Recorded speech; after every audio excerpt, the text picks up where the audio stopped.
दृष्ट्वेमं स्वजनं कृष्णयुयुत्सुं समुपस्थितमा सिदन्ति मम गात्राणि मुखं च परिशुष्यति। अर्थात, हे कृष्ण, इन युद्ध के लिए तैयार अपने स्वजनों को देखकर मेरे अंग स्थिर हो रहे हैं और मेरा मुख सूख रहा है। नमस्कार दोस्तों, आज हम बात करेंगे भगवद गीता के प्रथम अध्याय अर्जुन विषाद योग के बारे में। यह अध्याय हमें महाभारत के युद्ध के आरंभ में अर्जुन के मानसिक संघर्ष और उनकी दुविधा को दर्शाता है। तो आइए इस अध्याय से कुछ सीखते हैं। Welcome to A to Z find knowledge. Let's start. किसी भी परिस्थिति में शांत मन से निर्णय लेना चाहिए। धर्म और कर्तव्य को समझना और उसका पालन करना बहुत आवश्यक है। परिणाम की चिंता किए बिना अपने कर्तव्यों का पालन करना सीखें। जीवन में आने वाले आंतरिक संघर्षों का सामना साहस और सही मार्गदर्शन से करना चाहिए। अनैतिक कार्यों के दुष्परिणाम लंबे समय तक समाज और परिवार को प्रभावित कर सकते हैं। अपनों के प्रति सहानुभूति और प्रेम स्वाभाविक है, लेकिन इसे कर्तव्य में बाधा नहीं बनने देना चाहिए। सही निर्णय लेने के लिए एक ज्ञानी और मार्गदर्शक की आवश्यकता होती है। परिवार और परंपराओं का पालन सामाजिक संरचना बनाए रखने में मदद करता है।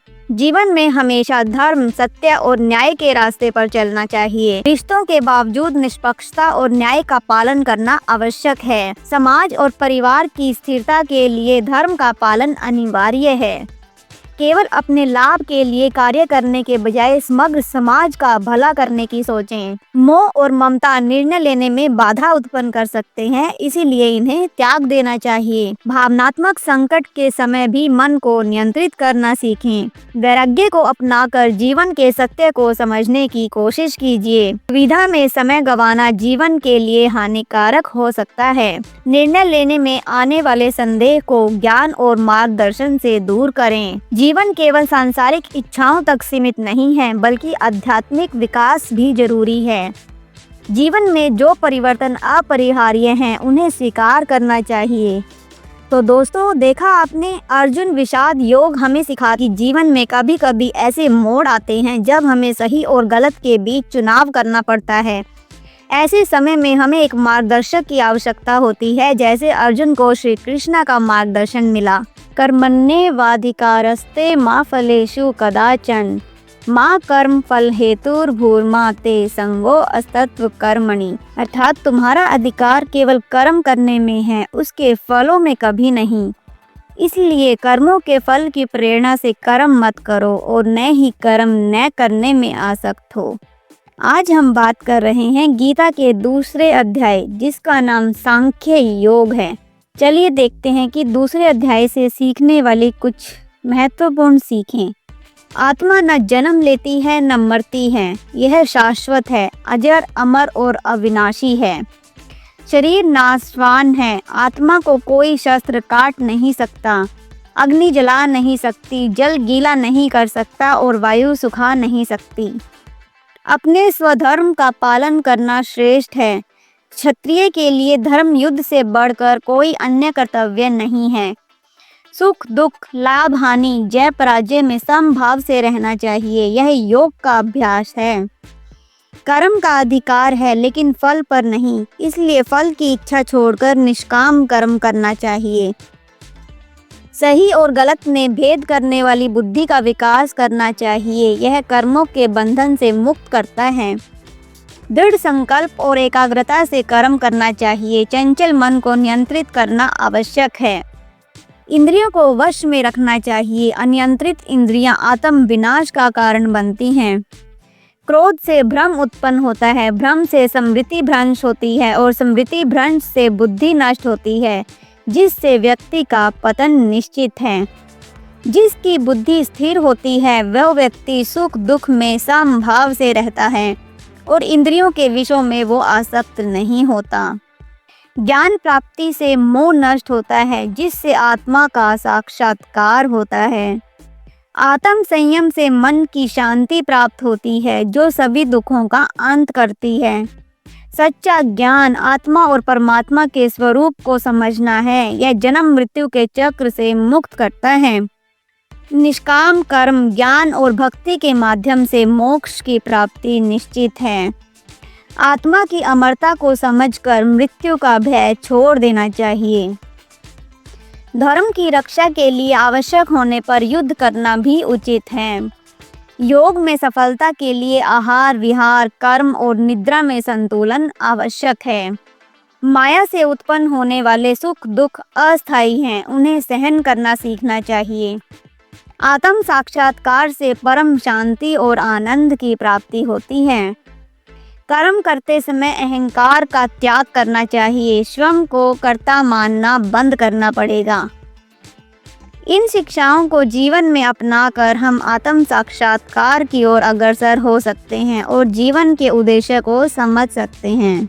यज्ञ के लिए किए गए कर्मों के अतिरिक्त अन्य सभी कर्म मनुष्य को कर्म बंधन में बांध देते हैं। हे अर्जुन, इसीलिए तुम आसक्ति से रहित होकर यज्ञ के लिए कर्म करो। नमस्कार दोस्तों, आज के इस वीडियो में हम भगवद गीता के 3रे अध्याय कर्म योग का सारांश प्रस्तुत करेंगे। तो श्री कृष्ण कहते हैं कि इस संसार में कोई भी व्यक्ति क्षण भर के लिए भी कर्म किए बिना नहीं रह सकता। प्रकृति के गुणों के अनुसार सभी जीव कर्म करने के लिए बाध्य हैं। कर्म करते समय फल की इच्छा नहीं करनी चाहिए। निष्काम भाव से किया गया कर्म व्यक्ति को बंधनों से मुक्त कर देता है। आत्म साक्षात्कार के लिए 2 मार्ग हैं, ज्ञान योग और कर्म योग। ज्ञानी जन ज्ञान के माध्यम से और योगी निष्काम कर्म के माध्यम से मोक्ष प्राप्त करते हैं। महापुरुष जो आचरण करते हैं, सामान्य लोग उनका अनुकरण करते हैं। इसीलिए श्रेष्ठ व्यक्तियों को सदैव आदर्श प्रस्तुत करना चाहिए। बाहरी रूप से इंद्रियों को संयमित करना पर्याप्त नहीं है, मन से भी इंद्रियों को वश में करना चाहिए। सभी कर्मों को त्याग की भावना से करना चाहिए। ऐसा करने से कर्म बंधन में नहीं बंधते और जीवन शुद्ध हो जाता है। प्रत्येक व्यक्ति को अपनी स्वाभाविक प्रकृति के अनुसार कर्म करना चाहिए। कामना और क्रोध मनुष्य के शत्रु हैं। इन्हें नियंत्रित करके ही व्यक्ति आत्म साक्षात्कार की ओर बढ़ सकता है। जो लोग अपने कर्तव्यों का पालन करते हैं वो दूसरों के लिए एक उदाहरण प्रस्तुत करते हैं। वासना पापी कार्यों का मूल कारण है जो भौतिक मोड़ से उत्पन्न होती है। मन पर नियंत्रण रखना बहुत महत्वपूर्ण है। इच्छाओं को संयमित रखते हुए कार्य करना चाहिए। निष्क्रियता के बजाय अपने कार्यों को जिम्मेदारी और नैतिकता के साथ करें। स्वयं को इंद्रियों से परे समझें। आंतरिक इच्छाओं विशेषकर वासना पर विजय प्राप्त करना चाहिए। अपने कार्यों को मार्गदर्शित करने के लिए आध्यात्मिक बुद्धि से विकास करें। मन पर इंद्रियों की विजय होनी चाहिए। मन को बुद्धि द्वारा नियंत्रित किया जाना चाहिए। वर्तमान कार्यों पर ध्यान केंद्रित करने से शांति मिलती है और भविष्य की चिंता कम होती है। सभी का ब्रह्मांडीय व्यवस्था बनाए रखने में एक महत्वपूर्ण योगदान होता है। इसे नजरअंदाज बिल्कुल मत करें। महान आत्माएं अपने कर्तव्यों का पालन करती हैं, भले ही वो किसी बाध्यता से परे हों, जिससे दूसरों को भी प्रेरणा मिलती है। अनुशासन विकसित करने में काम और विश्राम के बीच संतुलन बनाए रखना सामंजस्य को बढ़ावा देता है। निष्काम क्रिया में संलग्न रहना आत्म साक्षात्कार और आध्यात्मिक विकास की ओर ले जाता है, जो जीवन की अंतिम उद्देश्य को पूरा करता है। श्री कृष्ण कहते हैं कि हे अर्जुन, जब जब धर्म की हानि होती है और अधर्म की वृद्धि होती है, तब तब मैं स्वयं को अवतार रूप में प्रकट करता हूँ। श्री कृष्ण बताते हैं कि जब संसार में अधर्म बढ़ता है और धर्म कमजोर हो जाता है, तब वो स्वयं खुद धर्म की रक्षा और उसकी पुनर्स्थापना के लिए धरती पर आते हैं। भगवान का उद्देश्य केवल पापियों का नाश करना नहीं, बल्कि धर्म का प्रचार और साधुजनों को सुरक्षा प्रदान करना है। आज हम बात कर रहे हैं भगवद गीता के 4थे अध्याय ज्ञान कर्म संन्यास योग की। आज हम ज्ञान प्राप्त करेंगे भगवद गीता अध्याय 4 ज्ञान कर्म संन्यास योग से। तो चलिए स्टार्ट करते हैं। भगवान ने अर्जुन को बताया है कि उन्होंने यह सनातन ज्ञान सबसे पहले सूर्य देव को दिया था, जो बाद में ऋषियों तक पहुंचा है। जब जब धर्म की हानि और अधर्म की वृद्धि होती है, तब भगवान धर्म की स्थापना के लिए स्वयं अवतार लेते हैं। भगवान धर्म की स्थापना के लिए साधुओं की रक्षा और दुष्टों के विनाश का कार्य करते हैं। कर्म से जुड़ा ज्ञान व्यक्ति को बंधनों से मुक्त कर देता है। कर्म करते समय फल की इच्छा से रहित रहना आत्मा के विकास के लिए आवश्यक है। सभी कर्म यज्ञ के भाव से किए जाने चाहिए, इससे कर्म बंधन में नहीं बांधते। भगवान ने अन्नदान, ज्ञान यज्ञ और तपस्या को अलग अलग यज्ञ के रूप में समझाया है। अन्य यज्ञों की तुलना में ज्ञान यज्ञ को सर्वश्रेष्ठ बताया गया है, क्योंकि ज्ञान से मोक्ष प्राप्त होता है। भगवान कहते हैं कि सत्य को जानने के लिए ज्ञानी गुरु के पास जाकर विनम्रता पूर्वक ज्ञान प्राप्त करें। ज्ञान व्यक्ति के मन के संदेह को समाप्त करता है और उसे शांति प्रदान करता है। व्यक्ति को संयम और विवेक के साथ जीवन जीना चाहिए। भगवान के प्रति पूर्ण समर्पण और भक्ति के सभी पाप नष्ट हो जाते हैं।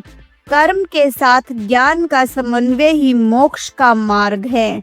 अपने सभी कार्य भगवान को समर्पित करें, इससे अहंकार समाप्त हो जाता है। ज्ञान की अग्नि सभी पापों और अज्ञान को भस्म कर देती है। कर्म केवल लोक कल्याण और आत्मा की शुद्धि के लिए होना चाहिए। ज्ञानी व्यक्ति सभी में एक ही आत्मा को देखता है और भेदभाव नहीं करता। अपने धर्म और कर्तव्य के प्रति निष्ठावान रहना आत्मा के लिए श्रेष्ठ है। भगवान कहते हैं कि जो संदेह करता है वह आत्मा की शांति और विकास प्राप्त नहीं कर सकता। सच्चा ज्ञान व्यक्ति को संसार के बंधनों से मुक्त करके मोक्ष प्रदान करता है। भगवान कहते हैं कि साधु जनों की रक्षा करने, पापियों का विनाश करने और धर्म की स्थापना के लिए मैं प्रत्येक युग में अवतरित होता हूँ। यह अध्याय हमें विश्वास दिलाता है कि भगवान हमेशा धर्म की रक्षा के लिए उपस्थित रहते हैं। हर युग में भगवान अपनी लीला से धर्म के महत्व को पुनः स्थापित करते हैं। भगवान कहते हैं कि जो भक्त मुझे सभी यज्ञों और तपों का भोगने वाला, संपूर्ण लोकों का ईश्वर और सभी प्राणियों का सच्चा हितैषी समझता है, वह सच्ची शांति को प्राप्त होता है। आज हम बात करेंगे गीता के 5वें अध्याय कर्म संन्यास योग की, जिसमें भगवान श्री कृष्ण ने अर्जुन को कर्म योग और संन्यास के बीच अंतर को स्पष्ट किया है और बताया है कि कैसे कर्म योगी भी मुक्ति प्राप्त कर सकता है। यह अध्याय कर्म और संन्यास का समन्वय सिखाता है। तो चलिए शुरू करते हैं। कर्म और संन्यास। यह अध्यात्म कर्म और संन्यास यानी कि क्रिया और त्याग के बीच संतुलन को समझाता है, यह बताते हुए कि दोनों मार्ग आध्यात्मिक ज्ञान की ओर लेकर जाते हैं। निष्काम कर्म यानी बिना फल की इच्छा के अपने कर्तव्यों का पालन करना श्रेष्ठ है, जो आत्मा के विकास को बढ़ावा देता है। समानता का भाव यानी सफलता और असफलता, सुख और दुख के प्रति संतुलन बनाए रखना शांति और समझ प्राप्त करने के लिए आवश्यक है। ज्ञान का महत्व। ज्ञान अज्ञानता को दूर करता है, जिससे व्यक्ति भौतिक क्रियाओं से परे अपनी सच्ची प्रकृति को समझ सकता है। कर्म के माध्यम से शुद्धि। कार्यों को आत्म शुद्धि के उद्देश्य से करना चाहिए, जिससे व्यक्ति कार्य में पूरी तरह लगे रहते हुए भी उससे अलग रह सके। परमात्मा में लीन। जब व्यक्ति अपने कार्यों में परमात्मा में लीन हो जाता है तो वह कर्मों के नेगेटिव परिणामों से बचा रहता है, जैसे कमल का फूल पानी से अछूता रहता है। इच्छा का महत्व यानी कर्मों के पीछे की भावना महत्वपूर्ण होती है। स्वार्थी इच्छाओं से प्रेरित कर्म व्यक्ति को भौतिक बंधनों में बांधते हैं, जबकि निष्काम कर्म मुक्ति की ओर लेकर जाते हैं। भक्ति का मार्ग। भगवान कृष्ण ने बताया है कि भक्ति और निष्काम सेवा का मार्ग अधिकांश लोगों के लिए बहुत सहज है। कार्य में एकता। जब व्यक्ति अपने कार्यों में खुद को और अपने काम को अलग नहीं समझता तो वो एक दिव्य संबंध को प्रकाशित करता है। विश्वास और बुद्धि। परमात्मा में मजबूत विश्वास और केंद्रित बुद्धि आध्यात्मिक प्रगति और समझ को तेज करते हैं। फल से भी मुक्ति। अपने कर्मों के फलों से विमुक्त रहना आंतरिक शांति लाता है और परिणामों के प्रति चिंता को कम करता है। वर्तमान में जीना। अपने कार्यों में पूरी तरह उपस्थित रहना स्पष्टता और संतोष की भावना देता है। संसार और मुक्ति। संसार की प्रकृति को समझने से यानी कि जन्म और मृत्यु का चक्र समझने से व्यक्ति मुक्ति की दिशा में सही कार्य करता है। अभ्यास का महत्व। नियमित रूप से निष्काम कर्म करने से अनुशासन विकसित होता है और आध्यात्मिक संकल्प मजबूत होता है। सार्वभौमिक सत्य यानी कि सभी प्राणियों की परमात्मा के माध्यम से आपसी संबंध को पहचानना करुणा और सहानुभूति को बढ़ावा देता है। अत्यधिकता से बचना। अत्यधिक त्याग यानी कि अत्यधिक आसक्ति दोनों ही डिस्ट्रेस को पैदा करती हैं, इसीलिए इनमें संतुलन बहुत आवश्यक है। कर्म में सजगता। कार्यों में सजग रहकर संलग्न होना व्यक्ति को बाहर की परिस्थितियों की परवाह किए बिना आनंद और संतोष का अनुभव कराता है। आध्यात्मिक साधक। अध्याय विभिन्न प्रकार के आध्यात्मिक साधकों का वर्गीकरण करके हमें समझाता है कि जो व्यक्तियों को उनके अनूठे मार्ग पर आगे बढ़ने में मार्गदर्शन देता है। स्वयं का ज्ञान। आत्मज्ञान उस समय प्राप्त होता है जब व्यक्ति अपनी भौतिक अस्तित्व से परे अपनी सच्ची प्रकृति को पहचानता है, जो अंतिम स्वतंत्रता की ओर ले जाता है।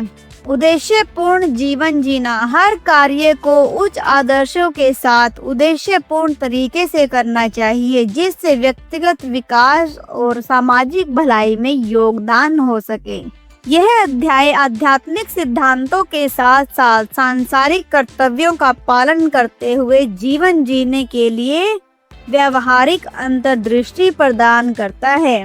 यह हमें सिखाता है कि संन्यास केवल बाहरी त्याग से नहीं बल्कि मन से आसक्त होकर ही मिल सकता है। कर्म योग के मार्ग पर चलकर भी व्यक्ति मुक्ति प्राप्त कर सकता है।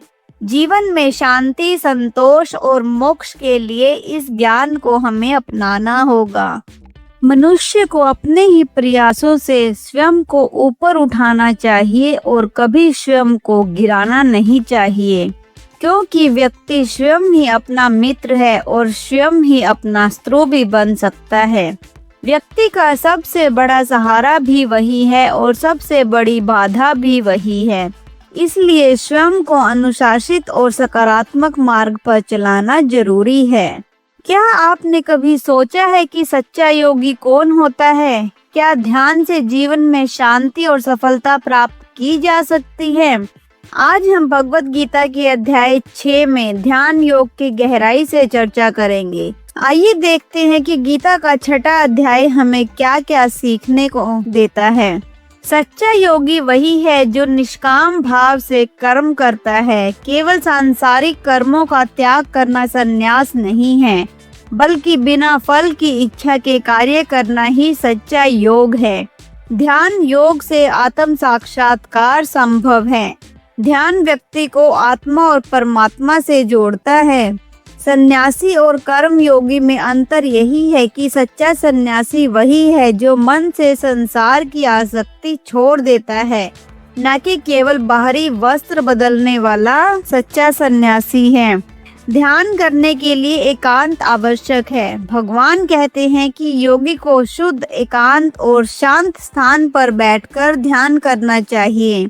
संतुलित जीवन ही योग का आधार है। अत्यधिक भोग या कठोर तपस्या दोनों ही योग के मार्ग में बाधा बनते हैं। मन को नियंत्रित करना ही असली योग है। मन स्वभाव से बड़ा चंचल होता है, लेकिन अभ्यास और वैराग्य से इसे वश में किया जा सकता है। योगी को समभाव में रहना चाहिए। मित्र, शत्रु, सुख, दुख, सम्मान और अपमान में समान रहना सच्चे योग की पहचान है।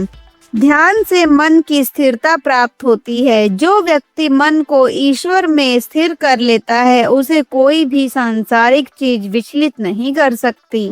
सत्य और निष्ठा योग के मूल तत्व हैं। जो व्यक्ति सत्य, निष्ठा और ईमानदारी से ध्यान करता है, वही मोक्ष प्राप्त कर सकता है। शुद्ध आहार और संयम आवश्यक है। ध्यान योग में सफलता के लिए सात्विक आहार और इंद्रियों का संयम जरूरी है। आत्म साक्षात्कार से व्यक्ति पूर्ण आनंद प्राप्त करता है। सच्चा योगी बाहरी वस्तुओं में आनंद नहीं खोजता, बल्कि अपने भीतर आत्मा के ज्ञान से प्रसन्न रहता है। भगवान को समर्पण करना ही सर्वोच्च योग है। जो व्यक्ति पूरी श्रद्धा और प्रेम से भगवान का ध्यान करता है वही सबसे बड़ा योगी है। ध्यान योग मोक्ष का मार्ग है। यह जन्म मरण के चक्र से मुक्त होने का सबसे सरल और प्रभावी तरीका है। योगी को पुनर्जन्म श्रेष्ठ कुल में होता है। जो व्यक्ति इस जन्म में योग साधना करता है अगले जन्म में उसे श्रेष्ठ परिस्थितियां मिलती हैं, यानी कि उसका जन्म श्रेष्ठ कुल में होता है। ध्यान योग व्यक्ति को परमात्मा से जोड़ता है। नियमित ध्यान करने से व्यक्ति को भगवान की अनुभूति होती है। योगी को लोभ और मोह से दूर रहना चाहिए। सांसारिक इच्छाएं योग साधना में बाधा डालती हैं। क्रोध, भय और चिंता पर विजय पाना आवश्यक है। मन को शांत रखने के लिए इन नकारात्मक भावनाओं को त्यागना जरूरी है। योग साधना में निरंतरता जरूरी है। अगर व्यक्ति ध्यान में निरंतरता बनाए रखे, यानी कि अगर व्यक्ति ध्यान में कंटिन्यूटी बनाए रखे तो वो निश्चित रूप से आत्म साक्षात्कार प्राप्त कर लेगा। सभी प्राणियों में भगवान को देखना ही सच्चा ध्यान है। योगी वही है जो हर जीव में परमात्मा का दर्शन करता है। सबसे बड़ा योगी वही है जो परमात्मा में लीन रहता है। भक्ति और प्रेम से भगवान को अपना अंतिम लक्ष्य मानता है, वो सर्वोच्च योगी है। तो देखा आपने, अध्याय 6 हमें सिखाता है कि योग केवल आसन और प्राणायाम तक सीमित नहीं है, बल्कि मन को स्थिर करना और आत्म साक्षात्कार का मार्ग है। जो व्यक्ति सच्चे दिल से भगवान की भक्ति और ध्यान करता है वो सर्वश्रेष्ठ योगी बनता है। तो दोस्तों, ये था भगवत गीता के अध्याय 6 का ध्यान योग का सार। योग और ध्यान हमारे जीवन को सही दिशा में ले जाने में मदद करते हैं। क्या आप जानना चाहते हैं कि भगवान को जानने का सबसे आसान तरीका क्या है?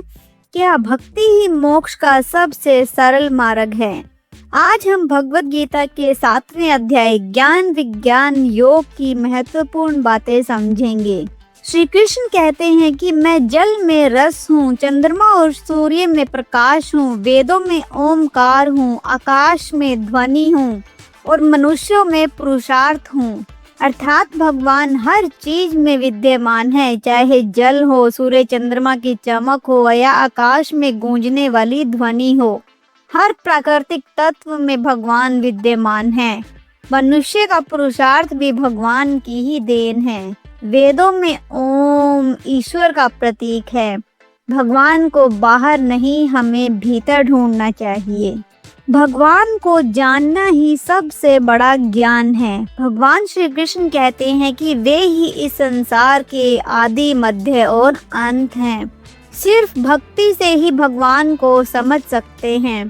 केवल तर्क और ज्ञान से भगवान को पूरी तरह से समझा नहीं जा सकता, लेकिन भक्ति से वो जरूर प्राप्त किए जा सकते हैं।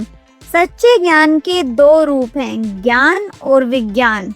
ज्ञान भगवान के अस्तित्व को समझाता है और विज्ञान भगवान के साथ व्यक्तिगत संबंध स्थापित करता है। मनुष्य जन्म का सबसे बड़ा उद्देश्य भगवान को जानना है। जो व्यक्ति भगवान को जान लेता है उसे संसार में बार बार जन्म नहीं लेना पड़ता। भगवान की माया से बचना कठिन है। भगवान की दैवी माया अत्यंत शक्तिशाली है और इससे वही बच सकता है जो पूर्णतः भगवान की शरण में आ जाता है। संसार अस्थायी है, केवल भगवान ही शाश्वत है। सभी भौतिक वस्तुएं जो इस संसार में हैं वो सब नश्वर हैं, लेकिन भगवान अजर अमर है। भगवान की शक्ति से ये सारा संसार संचालित होता है। भगवान ही प्रकृति, जीव और समस्त ब्रह्मांड का आधार है। भगवान के भक्त 4 प्रकार के होते हैं, आर्त, जिज्ञासु, अर्थार्थी और ज्ञानी। आर्त संकट में पड़ा व्यक्ति जो भगवान से सहायता मांगता है। जिज्ञासु वो है जो केवल जिज्ञासा से भगवान को जानना चाहता है। अर्थार्थी जो भौतिक सुखों की प्राप्ति के लिए भगवान की पूजा करता है वो होता है। और ज्ञानी वो है जो भगवान को सत्य रूप में जानकर उनकी भक्ति करता है। ज्ञानी भक्त ही सबसे श्रेष्ठ है, क्योंकि वो भगवान को केवल प्रेम और समर्पण से पूजता है, न कि किसी स्वार्थ के लिए। सच्चा भक्त हर परिस्थिति में भगवान की भक्ति करता है, चाहे उसे कोई सुख है, दुख है, लाभ, हानि कुछ भी है, उसे कोई फर्क नहीं पड़ता, उसे सिर्फ भगवान की भक्ति करनी है। भगवान सभी के प्रिय हैं और सब भगवान के प्रिय हैं। वो सबको समान रूप से प्रेम करते हैं, चाहे वो नीच है, ऊंच है, किसी भी जाति का है।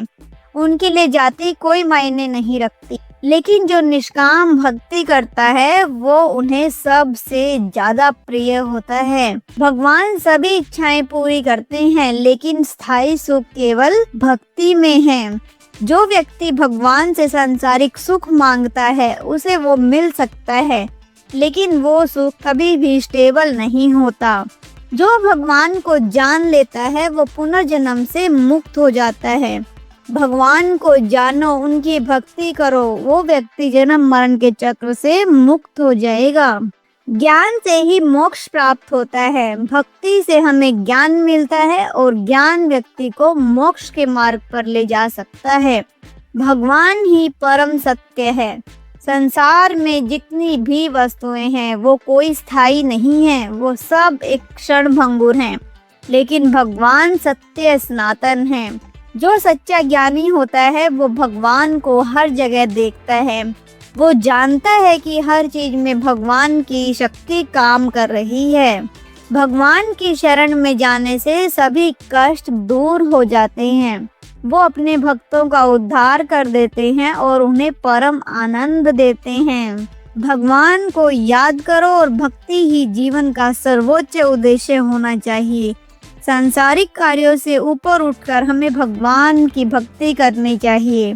सभी को सच्चे ज्ञान की ओर बढ़ना चाहिए। जो व्यक्ति इस ज्ञान को समझ जाता है और अपने जीवन में उतार लेता है वही सच्ची मुक्ति प्राप्त करता है। भगवान को जानना और उनकी भक्ति करना ही जीवन का सबसे बड़ा उद्देश्य है। तो दोस्तों, देखा आपने, भगवत गीता का 7वां अध्याय हमें भगवान की भक्ति करना सिखाता है और बताता है कि जीवन क्षण भंगुर है, लेकिन जो चीज स्थायी है वो है सिर्फ भक्ति। इसलिए भक्ति कीजिए। क्या आपने कभी सोचा है कि मरने के बाद आत्मा का क्या होता है? क्या हम फिर से जन्म लेते हैं या हमें मोक्ष मिल जाता है? क्या मृत्यु के समय भगवान का नाम लेना जरूरी होता है? अगर ये सवाल आपके मन में आते हैं तो भगवत गीता का 8वां अध्याय आपके लिए बहुत जरूरी है।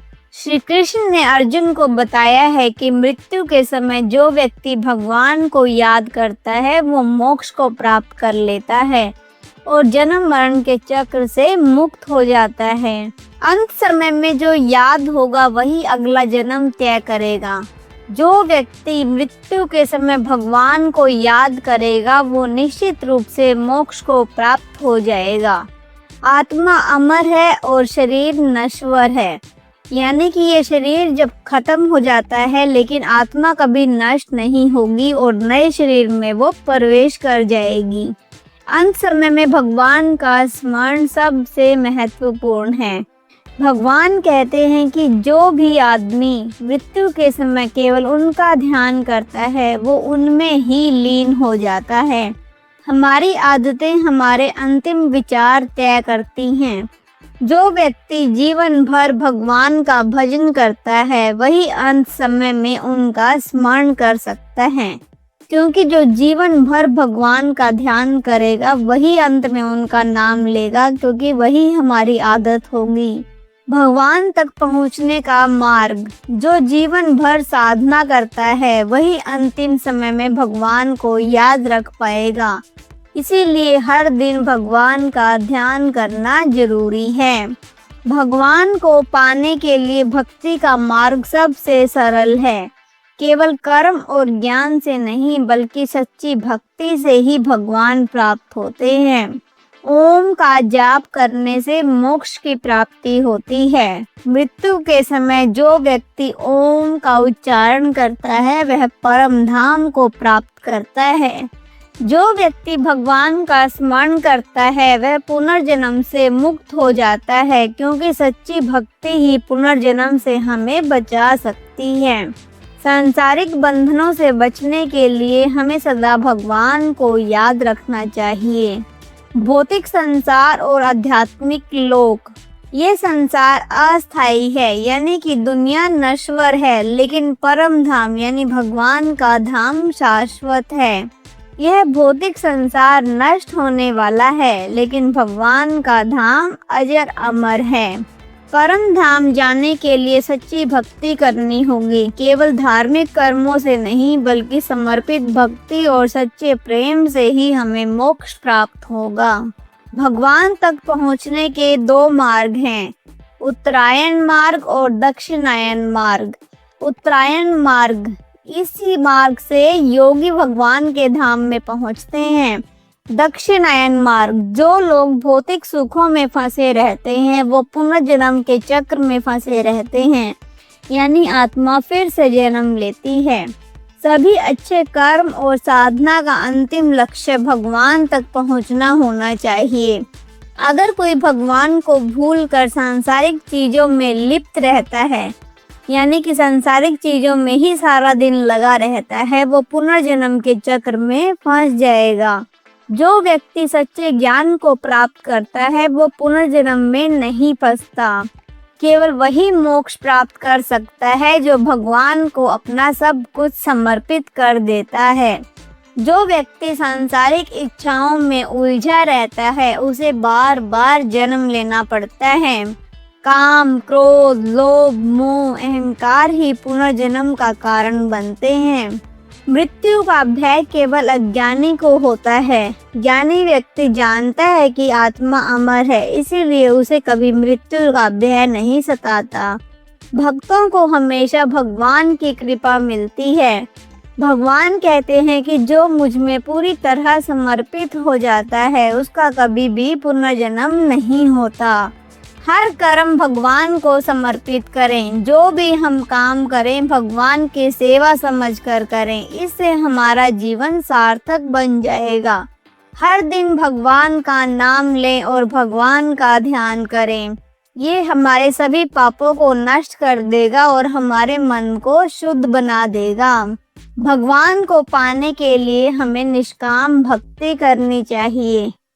भगवान को स्वार्थ से नहीं बल्कि प्रेम से भजना चाहिए, क्योंकि भगवान को दिखावे की नहीं सच्चे प्रेम की भक्ति पसंद है। अपने अंतिम लक्ष्य को हमें अभी से तय करना चाहिए। आज ही तय करें कि हमें मोक्ष चाहिए या फिर हमें पुनर्जन्म के चक्र में फंसना है। अगर भगवान तक पहुंचना है तो भक्ति का मार्ग अभी से अपनाना होगा। तो दोस्तों, ये था गीता के 8वें अध्याय अक्षर ब्रह्म योग का सार। अगर आप भी भगवान के धाम तक पहुंचना चाहते हैं तो हर दिन भक्ति कीजिए और भगवान को याद कीजिए। क्या आपने कभी सोचा है कि इस जीवन का असली उद्देश्य क्या है? क्या हम केवल जन्म लेते हैं, कर्म करते हैं और फिर मृत्यु को प्राप्त हो जाते हैं, या इसके पीछे कोई गहरा आध्यात्मिक रहस्य छिपा है? आज हम जानेंगे भगवद गीता के 9वें अध्याय में छिपा यह रहस्यमय ज्ञान, जिसे स्वयं भगवान श्री कृष्ण ने अर्जुन को बताया था। ये अध्याय हमें सिखाता है कि सच्चा ज्ञान क्या है, भगवान को कैसे पाया जाए और जीवन को सही दिशा कैसे दी जाए। तो चलिए इस आध्यात्मिक यात्रा की शुरुआत करते हैं।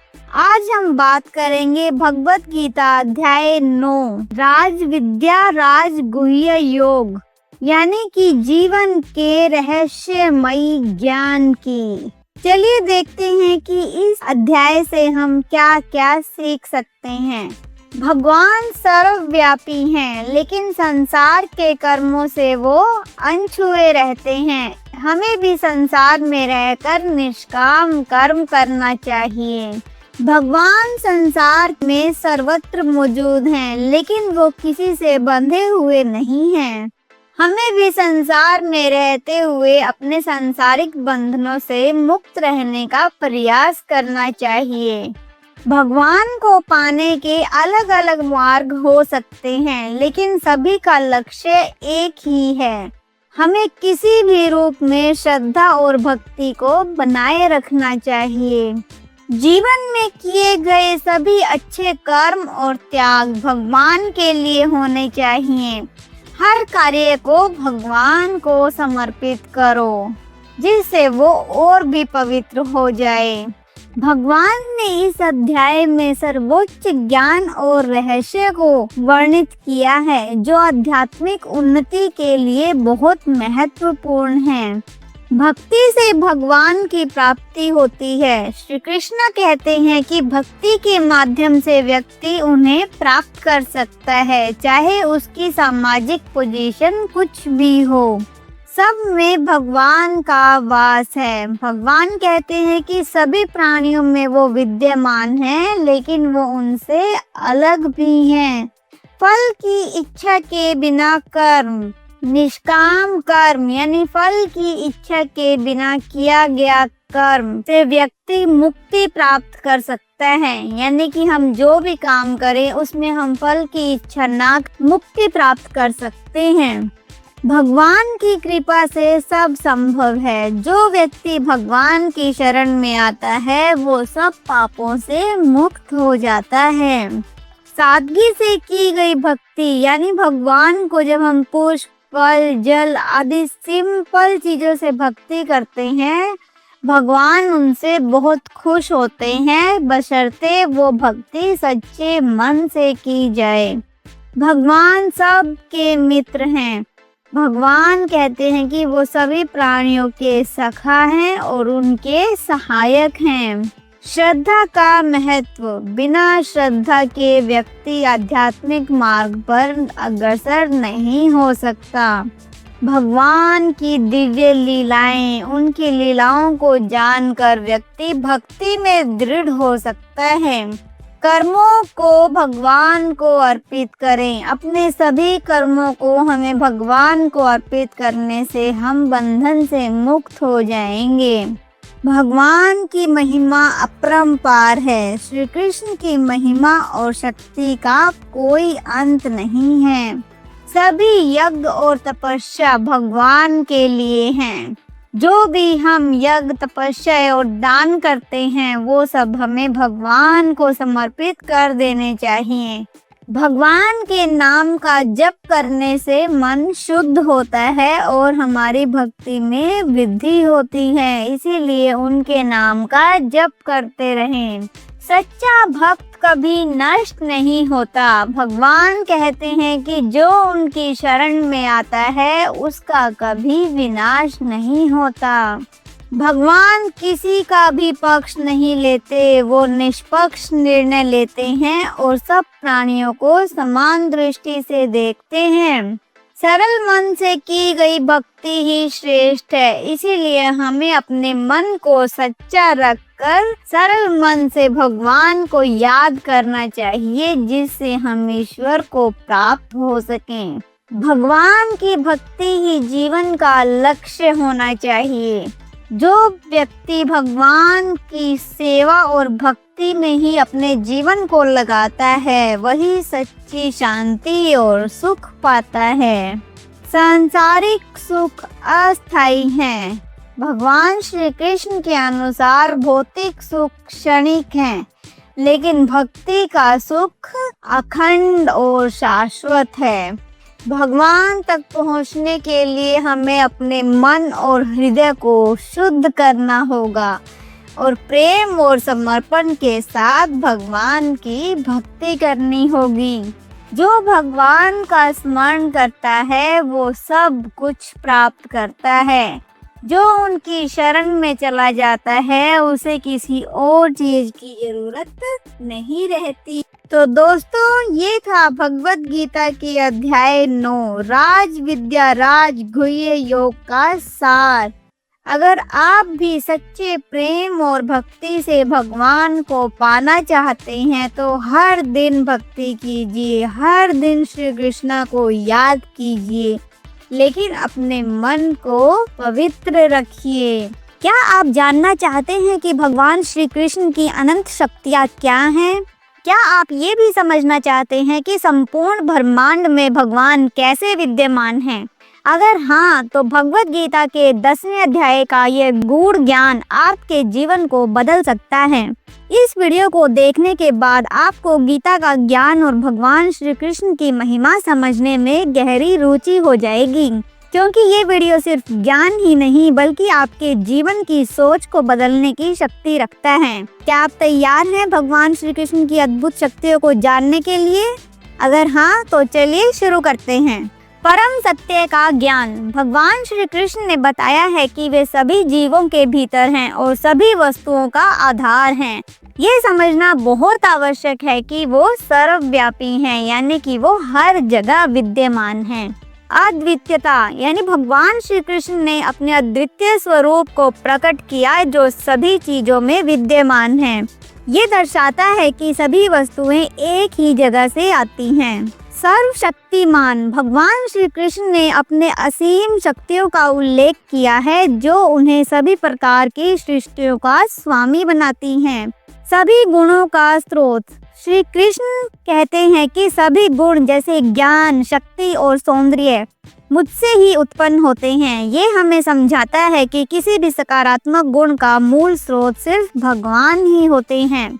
भक्ति का महत्व। भक्ति के माध्यम से ही व्यक्ति भगवान के दिव्य स्वरूप को समझ सकता है और उनके प्रति प्रेम और श्रद्धा विकसित कर सकता है।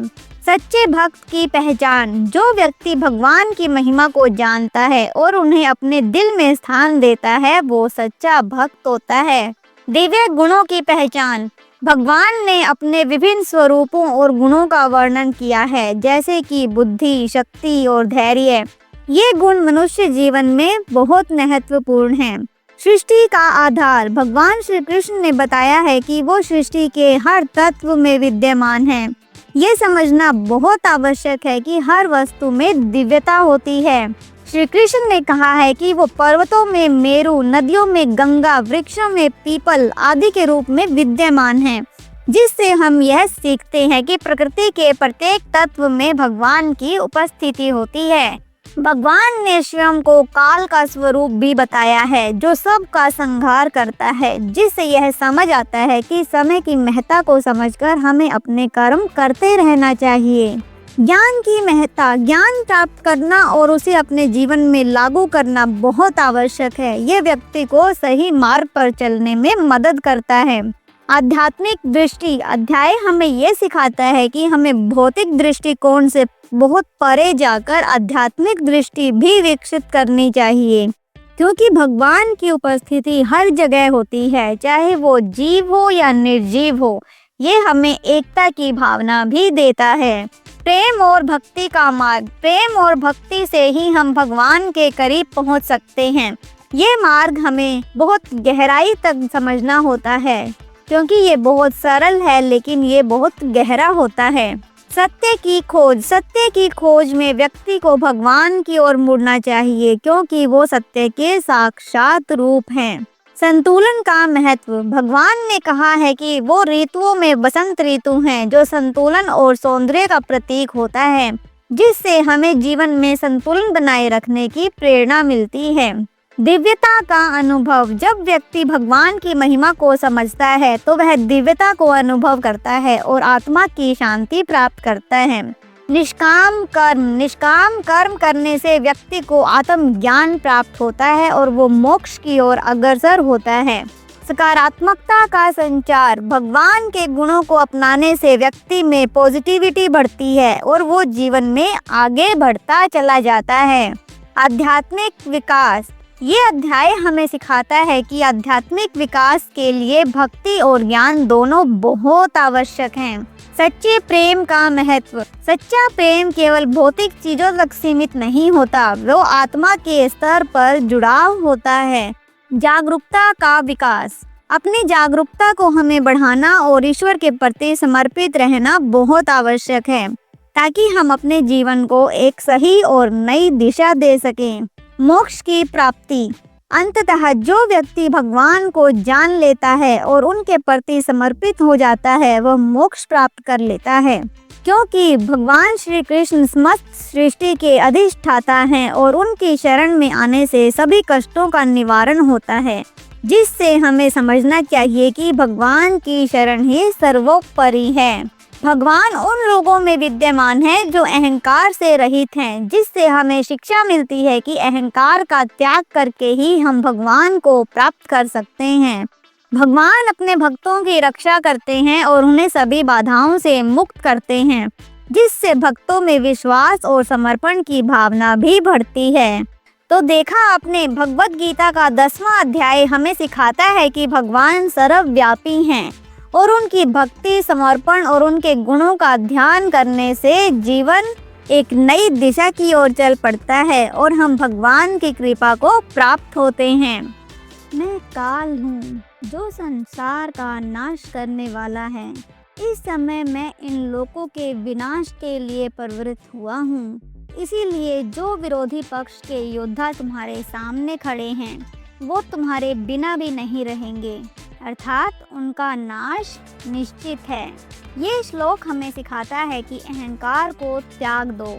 असली शक्ति समय और ईश्वर की है। जो होना फिक्स है उसे कभी भी टाला नहीं जा सकता। इसीलिए डर को छोड़कर अपने कर्म पर ध्यान दो। परिवर्तन ही संसार का नियम है, क्योंकि हर चीज नश्वर है, केवल आत्मा अमर है। आपने कभी सोचा है कि अगर भगवान अपने विराट स्वरूप में आपके सामने प्रकट हो जाएं तो आपकी क्या रिएक्शन होगी?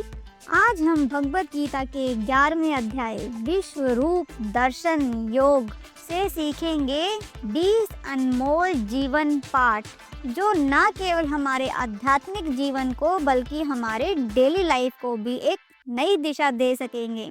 तो आइए भगवान के विराट स्वरूप के दर्शन करते हैं और उनके दिव्य संदेश को समझते हैं। श्रीमद् भागवत गीता के 11वें अध्याय में श्री कृष्ण ने अर्जुन को अपना अनंत और विराट स्वरूप दिखाया था, जिससे हमें ये समझ आया कि ईश्वर सर्वव्यापी हैं, यानी कि वो कण कण और हर चीज में विद्यमान हैं। ईश्वर केवल मंदिर में नहीं है, बल्कि हर जीव, हर कंडीशंस और हर एक्सपीरियंस में है। जब भी हम जीवन में कोई संघर्ष करते हैं तो हमें ये समझना चाहिए कि हर चीज के पीछे भगवान है। श्री कृष्णा ने अर्जुन के अहंकार का नाश किया था, जिससे अर्जुन ने जाना था कि मानव का अहंकार तो बहुत तुच्छ चीज है। सच्चा ज्ञान तो समर्पण और विनम्रता में है। आज लोग करियर, धन और शोहरत के कारण अहंकार से भर जाते हैं, लेकिन सच्ची सफलता अहंकार में नहीं बल्कि विनम्र बनने में है। अहंकार जितना बढ़ता रहेगा, व्यक्ति उतना ही अकेला और टेंशन में आ जाएगा। भगवान ने अपना विराट रूप केवल कुछ ही भक्तों को दिखाया था जो सच्चे थे, जिससे ये प्रूफ होता है कि श्रद्धा और भक्ति का मार्ग ही सच्चा मार्ग होता है। यानी कि जब हम पूरी श्रद्धा और समर्पण से किसी भी काम को करेंगे तो हमारी सफलता निश्चित है। आधी अधूरी मेहनत से हमें कुछ नहीं मिलेगा। श्री कृष्णा ने अर्जुन को बताया कि कर्म करना ही धर्म है और हमें अपने कर्तव्य से भागना नहीं चाहिए। इसीलिए कर्म करते रहो, लेकिन फल की चिंता मत करो। यानी कि कोई भी स्टूडेंट अगर पढ़ाई में मेहनत करता है तो उसका परिणाम अच्छा ही होगा। किसी भी बिजनेसमैन को अगर कोई सक्सेस मिलनी है तो उसके लिए उसे पहले मेहनत करनी होगी, टेंशन नहीं। भगवान के विराट स्वरूप में अर्जुन को सभी योद्धाओं का अंत पहले ही दिख गया था, जिससे हमें ये संदेश मिलता है कि मृत्यु अटल है और आत्मा अजर अमर अविनाशी है। अर्थात इंसान केवल भौतिक चीज़ों में उलझा रहता है। हमारे पास गाड़ी हो, बंगला हो, पैसे हो, लेकिन अंत में सब कुछ यहीं छूट जाएगा। हमें अपनी इन्वेस्टमेंट अच्छे कर्मों में करनी चाहिए। भगवान ने दिखाया कि वो सब दिशाओं में है, जिससे ये प्रूफ हुआ कि भगवान हर जीव में, धर्म, जाति, किसी भी देश का व्यक्ति का, छोटा बड़ा कोई भी है, हर चीज में है। हर इंसान में ईश्वर का अंश है। जब कृष्णा ने अर्जुन को अपना विराट स्वरूप दिखाया तो अर्जुन बड़े भयभीत हुए थे। तब कृष्णा ने कहा था कि जो भक्त मुझ में लीन है उसे किसी का भय नहीं सताता। आज के अकॉर्डिंग देखें तो एग्जाम का डर, फेल होने का डर और जॉब जाने का डर, इन चीज़ों से डरने की ज़रूरत नहीं है अगर हम सच्ची मेहनत और ईमानदारी से काम कर रहे हैं तो। भगवान ने बताया कि केवल भक्ति के द्वारा ही विराट स्वरूप को देखा जा सकता है, ना कि किसी साइंटिफिक तरीके से। यानी कि सिर्फ मंदिर जाने में भक्ति नहीं है, बल्कि दूसरों की हेल्प करने, सच्चाई पर चलने और प्यार बांटने में भी भक्ति है। श्री कृष्णा ने अर्जुन को धर्म के लिए लड़ने को कहा, क्योंकि धर्म, सत्य और न्याय के लिए लड़ी गई लड़ाई कभी भी पाप नहीं होती। अर्थात अगर आपको कहीं पर भी अन्याय दिखे तो आपको सही बात का समर्थन करना चाहिए, गलत का नहीं। जब हम लाइफ में किसी भी प्रॉब्लम से जूझ रहे होते हैं तब हमें भगवान पर पूर्ण आस्था रखनी चाहिए, क्योंकि वो ही हमें सही रास्ता दिखाएंगे। जैसे अर्जुन को श्री कृष्णा से पूर्ण समर्पण की सीख मिली थी। किसी भी तरह का मोह अंत में हमें सिर्फ दुख देता है। जैसे भगवान के विराट स्वरूप को देखने के बाद अर्जुन का मोह समाप्त हो गया था, जिससे हमें सीख मिली कि ज्ञान के प्रकाश से मोह नष्ट हो जाता है। आज के टाइम में IQ से ज़्यादा EQ भी जरूरी है, यानी कि सिर्फ किताबों के ज्ञान होने से कुछ नहीं होता, जीवन के हर पहलू का ज्ञान हमें होना चाहिए। वैसे ही जैसे श्री कृष्णा ने कहा कि जो मेरी भक्ति करता है वही वास्तव में सच्चा ज्ञानी होता है। समय किसी के लिए नहीं रुकता, समय को कभी भी वेस्ट मत करो, क्योंकि कृष्णा ने भी कहा है कि समय को कोई रोक नहीं सकता, इसीलिए कर्तव्य करना ही हमारा धर्म है। अगर हम आज मेहनत करेंगे तो कल सक्सेस जरूर मिलेगी। लोग हमेशा झूठे रिश्तों, झूठी चीज़ों के पीछे भागते हैं, यानी कि बहुत दिखावा करते हैं, जैसे महंगी गाड़ियाँ, ब्रांडेड कपड़े, सोशल मीडिया, स्टेटस। सच्ची खुशी सिर्फ रिश्तों, प्रेम और सेवा में होती है, जो भगवान ने अपने विराट स्वरूप के द्वारा सिखाई है।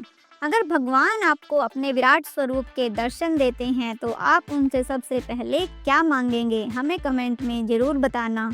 जब श्री कृष्णा ने अर्जुन को अपना विराट स्वरूप दिखाया तो अर्जुन को जो सच्चा ज्ञान प्राप्त हुआ, उससे उनके सभी संदेह दूर हो गए, जिससे ये प्रूफ होता है कि लाइफ में अगर हम किसी भी प्रॉब्लम में हैं तो श्रीमद् भागवत गीता को पढ़ो, वो हमें सही रास्ता जरूर दिखाएगी।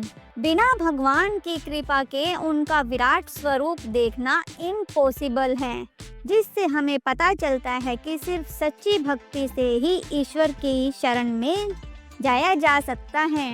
अगर हम अभिमान में ये सोचते हैं कि सब कुछ हमारी मेहनत से हो रहा है तो ये बिल्कुल गलत है, क्योंकि भगवान की कृपा से ही हमें सही अपॉर्चुनिटी मिलती है। अर्जुन के लिए ये युद्ध सिर्फ महाभारत का युद्ध नहीं था, बल्कि उनके अंदर की कमजोरियों से लड़ने का भी था। उसी तरह हमारी जिंदगी भी एक युद्ध है, कभी सपनों को पाने की और कभी डर से लड़ने की और कभी गलत आदतों को छोड़ने की, और इनका हमें सच्चाई और भक्ति से सामना करना चाहिए।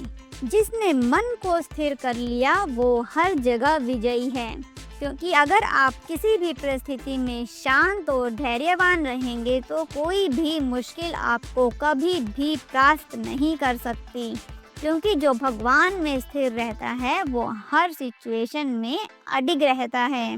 जब हमारी लाइफ में हर पॉसिबल वे हमें बंद होता दिखे तब भी विश्वास रखें कि भगवान हमें सही राह दिखाएंगे, क्योंकि अर्जुन ने भी स्वीकार किया था कि संपूर्ण सृष्टि के पालनहार श्री कृष्णा ही हैं और उनकी शरण में जाने से मोक्ष पॉसिबल है। श्री कृष्णा ने बताया कि हमें बिना किसी स्वार्थ के केवल भगवान की भक्ति और प्रेम में लीन रहना चाहिए, यानी कि किसी से उम्मीदों के बिना हमें प्यार करना चाहिए और बिना स्वार्थ के हमें अच्छे कर्म करने चाहिए। यही असली मोक्ष है। अगर आपने अभी तक 10वें अध्याय का सार नहीं देखा है तो डिस्क्रिप्शन बॉक्स में उसका लिंक मिल जाएगा, उसे भी जाकर जरूर देखिएगा। भगवान के विराट स्वरूप के ये मैसेज हमें हमारे जीवन के हर फील्ड में लागू करने चाहिए, चाहे वो आत्मा का ज्ञान हो, भक्ति हो, कर्म योग हो, या तो फिर अपनी लाइफ के किसी भी डर से डरना हो। क्या आप भगवान के फेवरेट भक्त बनना चाहते हैं या फिर जानना चाहते हैं कि भक्ति सिर्फ पूजा पाठ तक सीमित है या तो फिर वो एक जीवन जीने की प्रीशियस आर्ट है? अगर आपको भी अपनी लाइफ में पीस, सक्सेस और असली आनंद चाहिए तो ये वीडियो आपके लिए है। श्रीमद् भागवत गीता के 12वें अध्याय में भगवान श्री कृष्ण ने बताया है कि सच्चे भक्त कैसे होते हैं और कैसे भक्ति हमें हर तरह की प्रॉब्लम से आज़ाद कर देती है। आज हम जानेंगे गीता की 20 मिरेकल लर्निंग्स जो आपकी लाइफ को बदल देंगी। तो चलिए भक्ति योग के इस दिव्य सफर की शुरुआत करते हैं। आज हम बात करेंगे भगवत गीता के अध्याय 12 यानी कि भक्ति योग की, और देखेंगे कि कैसे भक्ति हमें जीवन में शांति, सफलता और मोक्ष दिला सकती है। तो लेट्स गेट स्टार्टेड। गीता में भगवान ने कहा है कि भक्ति सबसे इजी एंड इफेक्टिव वे है भगवान को पाने का। जैसे आज के टाइम में इतने सारे रिसोर्सेज होने के बावजूद हम भगवान को प्राप्त नहीं कर सकते। उसके लिए हमें ईश्वर में प्रेम और समर्पण रखना होगा। सच्चा भक्त दयालु, बिना जेलसी के और सबके प्रति प्रेम भाव रखने वाला होता है। आज के टाइम में हम क्रोध और ईर्ष्या से दूर रहकर और अपने बिहेवियर को थोड़ा सा सॉफ्ट बनाकर भगवान को प्राप्त कर सकते हैं। सच्चा प्रेम ही भक्ति की पहचान होता है, ना कि दिखावा। सिर्फ मंदिरों में जाने से नहीं बल्कि मन और कर्म से पवित्र बनकर हमें भक्ति करनी चाहिए। जिसने सच्ची भक्ति को अपनाया है वो हर हाल में शांत रहता है। आज के इस युग में स्ट्रेस एंड डिप्रेशन के टाइम में भक्ति हमें मेंटली पीसफुल बना देती है। अहंकार के कारण हम भगवान से दूर हो जाते हैं, इसीलिए हमें अहंकार छोड़कर इजी एंड लवफुल लाइफ जीनी चाहिए। प्रेम से दिया गया कोई भी गिफ्ट भगवान को अत्यंत प्रिय होता है। इसीलिए हम जब सच्ची श्रद्धा और प्रेम से कुछ भी अर्पित करेंगे उसे भगवान अवश्य स्वीकार करेंगे। बिना किसी स्वार्थ के की गई भक्ति सबसे श्रेष्ठ है, क्योंकि भक्ति में सौदेबाजी नहीं होनी चाहिए बल्कि पूर्ण समर्पण होना चाहिए। जो अपने और दूसरों में कोई भेद नहीं करता वही सच्चा भक्त होता है। यानी हमें जाति, धर्म, अमीर, गरीब इन सब से ऊपर उठकर सबको रिस्पेक्ट देनी चाहिए। भगवान के कृपा से सब कुछ हमारे अच्छे के लिए होता है, क्योंकि कृष्णा ने कहा है जो हुआ अच्छा हुआ। अगर हमारे जीवन में किसी टाइम कुछ गलत भी हो रहा है तो सोचो कि भगवान हमें इसके तरीके से कुछ सिखाना चाह रहे हैं। जिसने भक्ति को अपना लिया वो निडर बन जाता है, क्योंकि डर और चिंता से बचने के लिए भगवान की भक्ति एक अचूक उपाय है। जो दूसरों की सेवा करता है वो भगवान के सबसे फेवरेट भक्त होते हैं। इसीलिए हमें गरीबों की या जिसको किसी भी तरह की ज़रूरत है उनकी और सोसाइटी की सेवा करनी चाहिए। भक्ति का सबसे महत्वपूर्ण एलिमेंट्स प्रेम है। अगर हम भगवान और उनके बनाए सभी प्राणियों से प्रेम करेंगे तो वो सच्ची भक्ति होती है। विनम्र व्यक्ति भगवान का प्रिय भक्त होता है। इसीलिए हमें अहंकार और घमंड छोड़कर सरल और सच्चा जीवन जीना चाहिए। भगवान ने कहा है कि सच्चा भक्त कभी किसी से ईर्ष्या द्वेष नहीं करता। इसीलिए हमें जेलसी, नफरत और ईर्ष्या से दूर रहकर प्रेम पूर्वक जीवन जीना चाहिए। भगवान पर भरोसा करना चाहिए लेकिन कर्म भी करते रहना चाहिए, क्योंकि कृष्ण ने कहा है कर्म करते रहो, फल की चिंता मत करो। कड़ी मेहनत करते रहो, लेकिन हर परिस्थिति में भगवान की इच्छा जो भी है उसे स्वीकार करना सीखें। मोह और आसक्ति हमें भगवान से दूर कर देती है, इसीलिए धन और रिश्तों में फंसकर सच्चे आनंद को ना त्यागें। सच्चा भक्त हर जगह भगवान को देख सकता है। हर व्यक्ति, हर जीव में भगवान का अंश होता है। अगर हम ये चीज फॉलो करें तो हमारी क्रोध और नफरत खत्म हो जाएंगे। भक्ति में धैर्य और श्रद्धा सबसे जरूरी है। जीवन में कठिनाइयां भी आएंगी और मुश्किलें भी, लेकिन अगर हम भगवान में श्रद्धा रखेंगे तो हमें सक्सेस जरूर मिलेगी। भगवान को सोना चांदी नहीं बल्कि सिर्फ प्रेम चाहिए। इसीलिए सच्ची श्रद्धा और प्रेम से किया गया कोई भी छोटे से छोटा काम भगवान को खुश कर सकता है। भगवान के नाम का जप सबसे सरल और प्रभावी तरीका है। अगर हम रोज भगवान का नाम लेंगे तो जीवन में आनंद और शांति बनी रहेगी। तो आपको पता चल गया होगा कि सच्ची भक्ति क्या होती है। क्या आप भी अपनी लाइफ में इन लर्निंग्स को अपनाना चाहेंगे? अगर हाँ, तो अभी से भगवान के लिए प्रेम और सच्ची सेवा का भाव विकसित करें।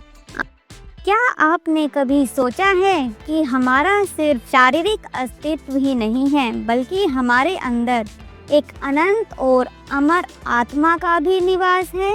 क्या कभी खुद से पूछा है कि हमारी असली पहचान क्या है? आज हम श्रीमद् भागवत गीता के 13वें अध्याय के उन अद्भुत संदेशों की यात्रा पर निकलेंगे, जहां से हमें पता चलता है कि हमारा शरीर कितना क्षणभंगुर है और हमारी आत्मा कितनी अटूट और अमर है।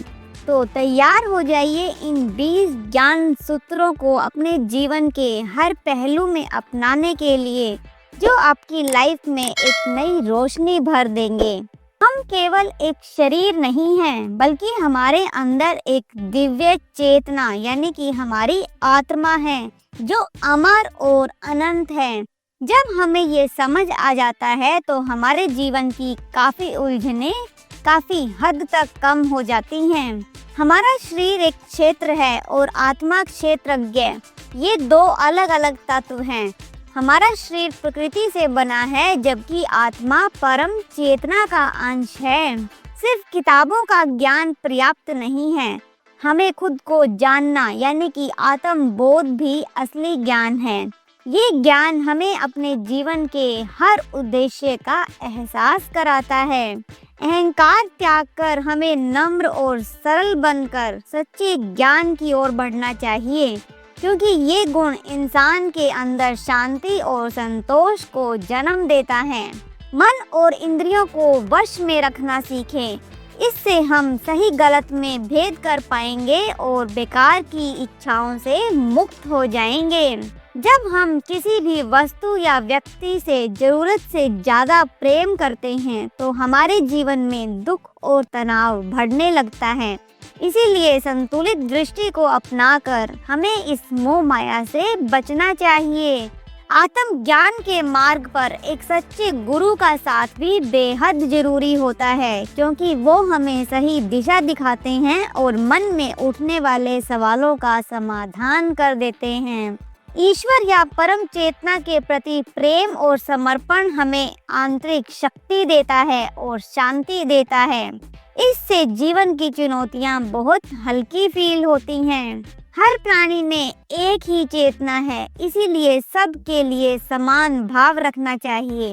इससे मन में दया, करुणा और प्रेम के भाव पैदा होते हैं। बाहरी दुनिया की समस्याओं का असली समाधान अंदर की शांति से आता है। ध्यान, प्रार्थना और अच्छे कर्मों से ये शांति पाई जा सकती है। अपने धर्म को ईमानदारी से निभाना ही असली पूजा है। कर्म करते समय फल की चिंता न करके हमें अपना सर्वश्रेष्ठ दे देना चाहिए। अच्छे विचारों और अच्छे लोगों की संगति में रहकर मन में सकारात्मकता आती है, जिससे हमारी लाइफ पॉजिटिव होती है और सत्संग से हमें नई प्रेरणा मिलने के कारण जीवन में हम सही राह देख सकते हैं। क्रोध, लोभ, मोह, ईर्ष्या जैसे नेगेटिव भाव मन को अशांत कर देते हैं।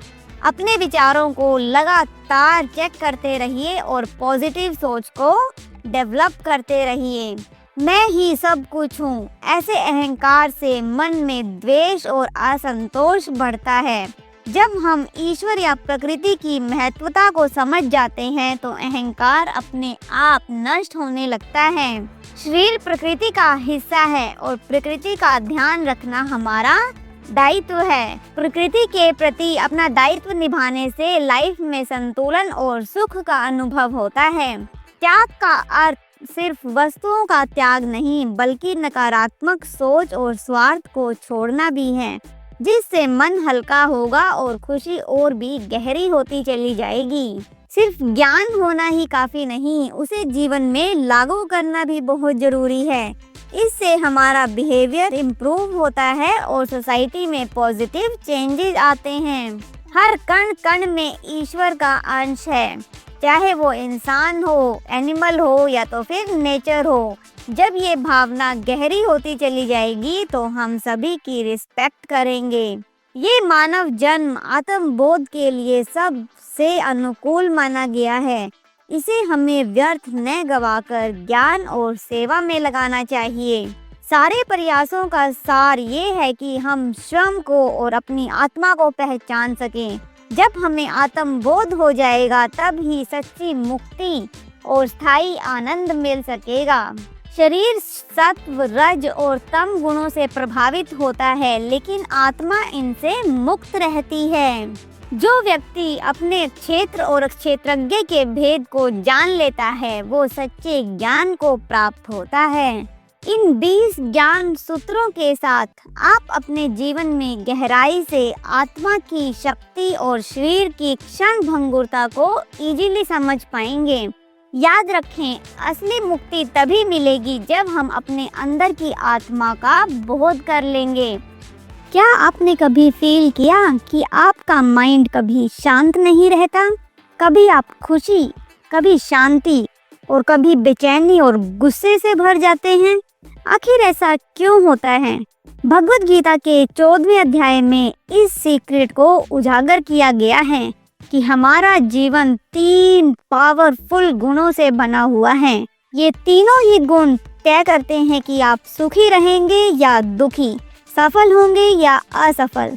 अगर आप जानना चाहते हैं कि आपकी लाइफ में कौन सा गुण चल रहा है और कैसे आप सही गुण को अपनाकर अपनी किस्मत को बदल सकते हैं, तो इस वीडियो को अंत तक जरूर देखना, क्योंकि यहाँ आपको मिलेगा लाइफ को सफल बनाने वाला अनमोल ज्ञान। गीता का 14वां अध्याय गुण त्रय विभाग योग हमें बताता है कि कैसे तीनों गुण हमारे विचार, कर्म और हमारे जीवन को प्रभावित करते हैं।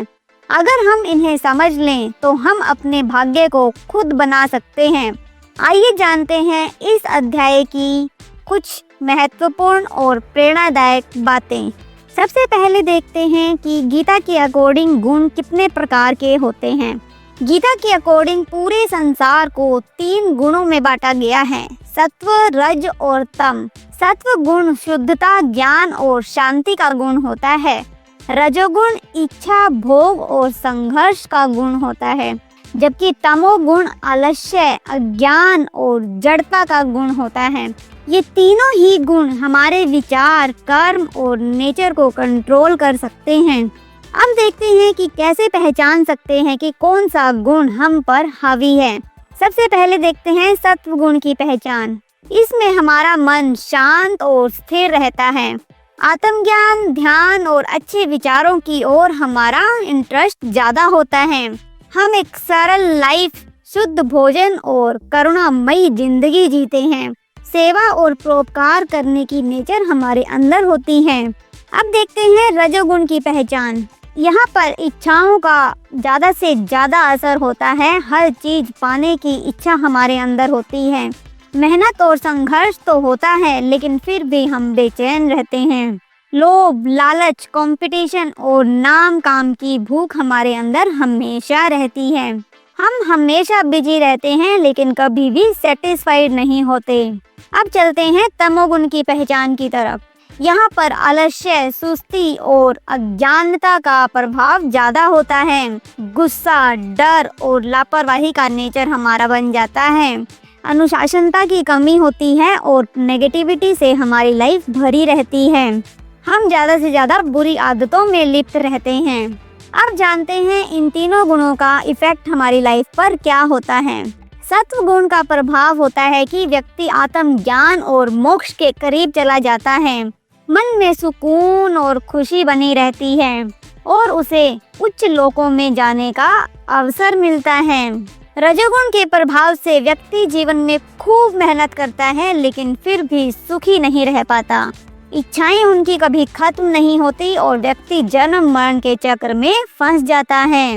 उनका मन अशांत और हमेशा बेचैन रहता है। तमोगुण के प्रभाव से हमारी लाइफ में दुख, निराशा और अंधकार छा जाता है। व्यक्ति अधोगति को प्राप्त होता है और अगले जन्म में निम्न योनियों में जाने की संभावना उनकी बढ़ जाती है। क्रोध, मोह, डर और अज्ञान के कारण हमारी लाइफ बर्बाद हो जाती है। अब देखते हैं कि इन गुणों से हम कैसे ऊपर आएं। सत्व गुण को हमें अपनाना चाहिए। इसके लिए शुद्ध और सात्विक भोजन करना चाहिए। ध्यान, योग और प्रार्थना को जीवन में शामिल करना चाहिए और अच्छे विचार और ज्ञान को बढ़ावा देना चाहिए। रजोगुण को कम करने के लिए इच्छाओं पर नियंत्रण रखना चाहिए और अधिक भोग विलास से बचना चाहिए। मेहनत करनी चाहिए लेकिन मन को शांत रखना भी सीखना चाहिए और ज़्यादा महत्वाकांक्षी होने से बचना चाहिए और सेटिस्फैक्शन को लाइफ में अपनाना चाहिए। तमोगुण को खत्म करने के लिए आलस्य और लापरवाही से हमें दूर भागना पड़ेगा। गुस्सा, डर और नेगेटिविटी की सोच को त्यागना पड़ेगा और हमेशा एक नया चीज सीखने के लिए खुद को मोटिवेट करना पड़ेगा। अब जानते हैं इन तीनों गुणों के रहते हम मोक्ष कैसे प्राप्त करेंगे। इन तीनों गुणों से ऊपर उठने वाला व्यक्ति सच्चा ज्ञानी होता है। भगवान श्री कृष्ण की शरण में जाने से तीनों गुणों के इफेक्ट से मुक्ति मिल जाएगी। योग और भक्ति का अभ्यास करने वाला व्यक्ति गुणों के बंधन से मुक्त हो जाएगा और वो मोक्ष प्राप्त कर लेगा। सच्चा योगी वही है जो किसी भी गुण से प्रभावित नहीं होता, केवल परमात्मा में ही लीन रहता है।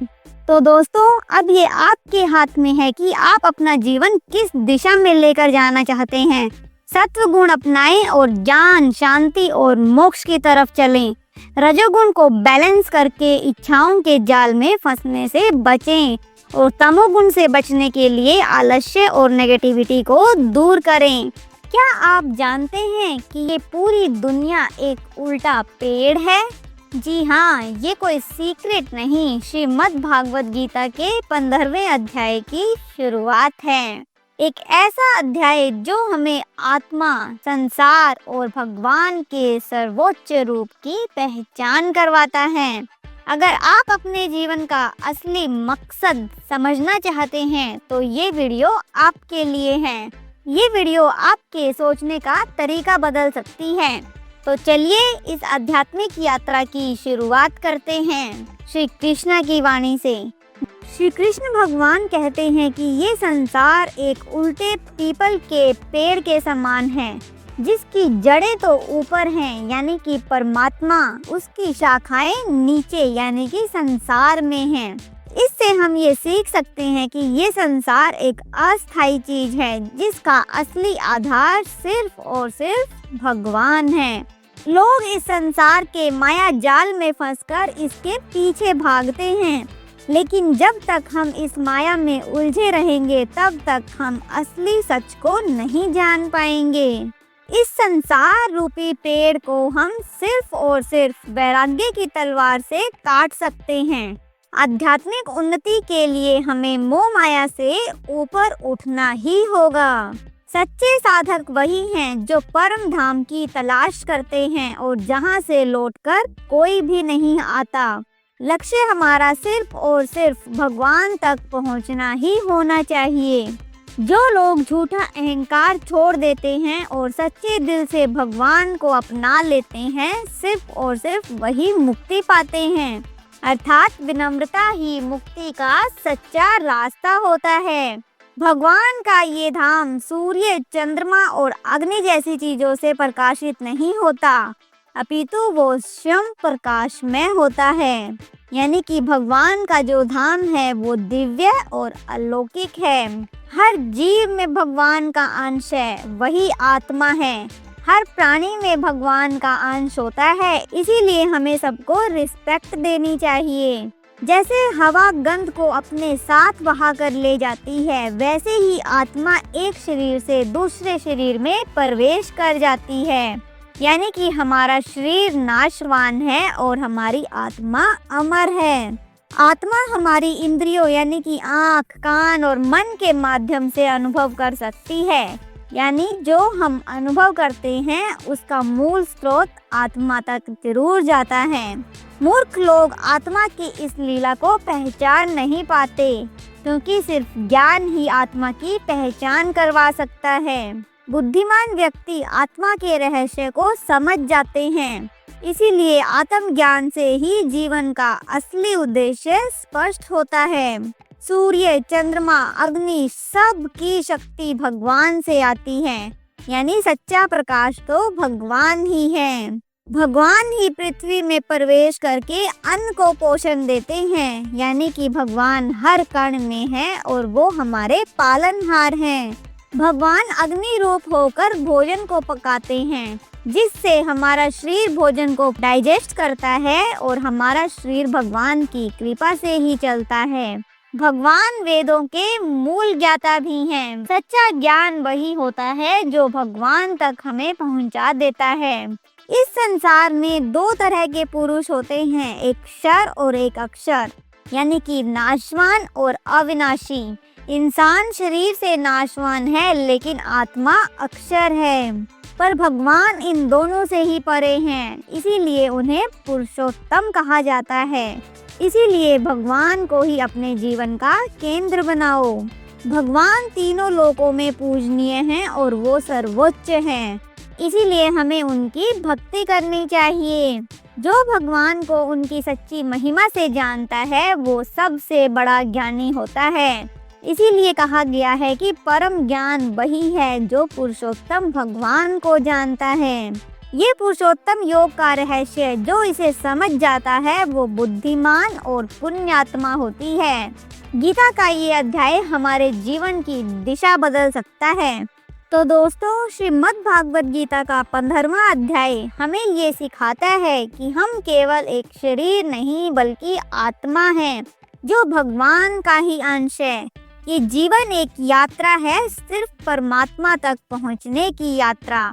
और जब हम मोह, अहंकार और माया से ऊपर उठ जाते हैं, तब हमें सच्चा सुख, शांति और भक्ति मिलती है।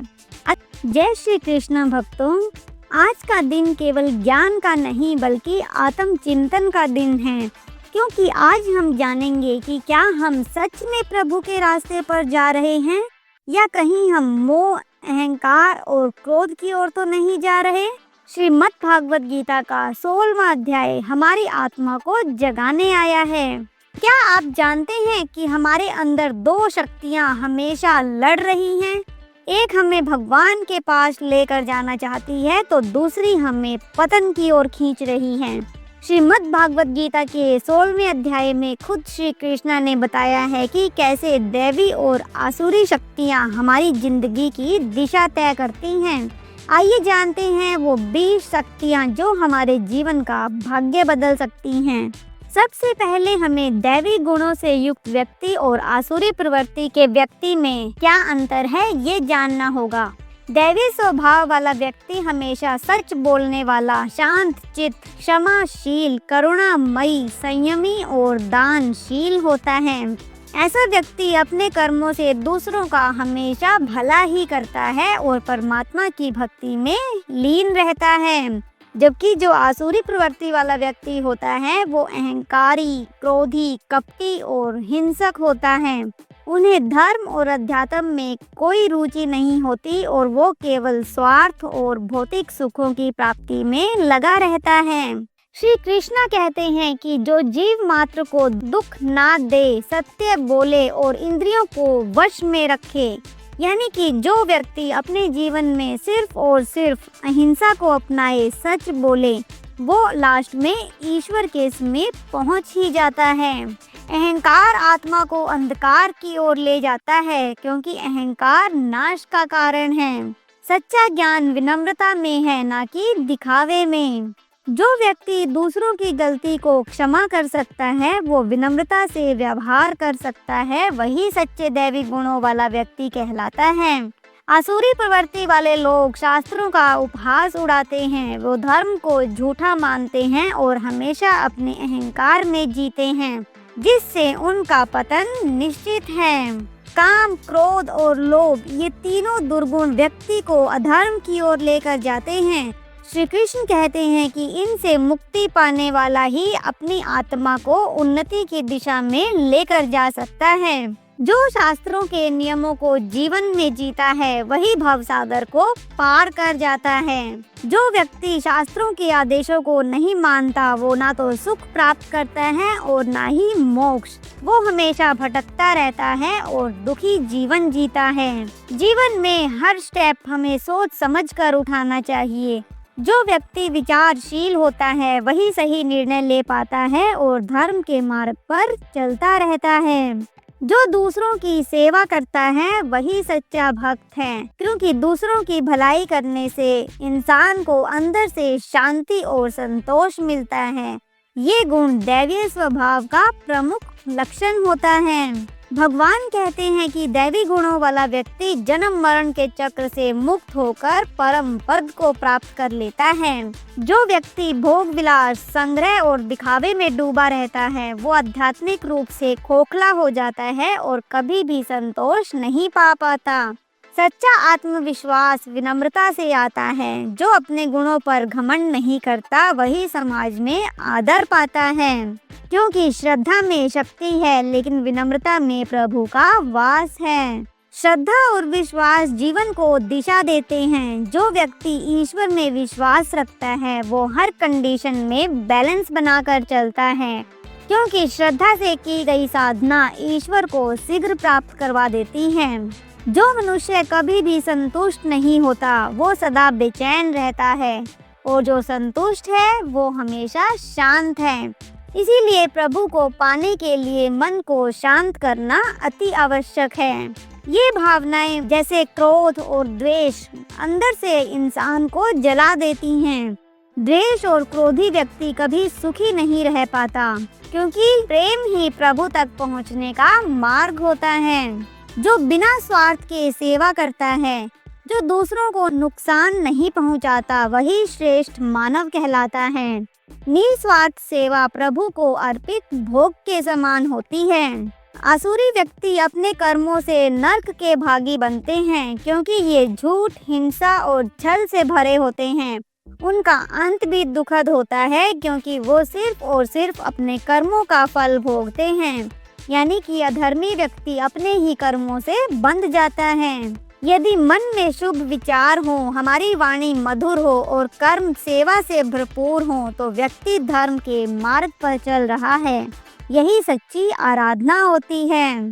तो दोस्तों, अगर आप यहाँ तक पहुँच गए हैं, तो इसका मतलब है कि आपका हृदय प्रभु की तरफ मुड़ चुका है। तो इस अमृतवाणी को केवल सुनिए मत, जीवन में उतारिए, क्योंकि श्री कृष्ण की वाणी केवल सुनने के लिए नहीं है, बल्कि जीने के लिए है।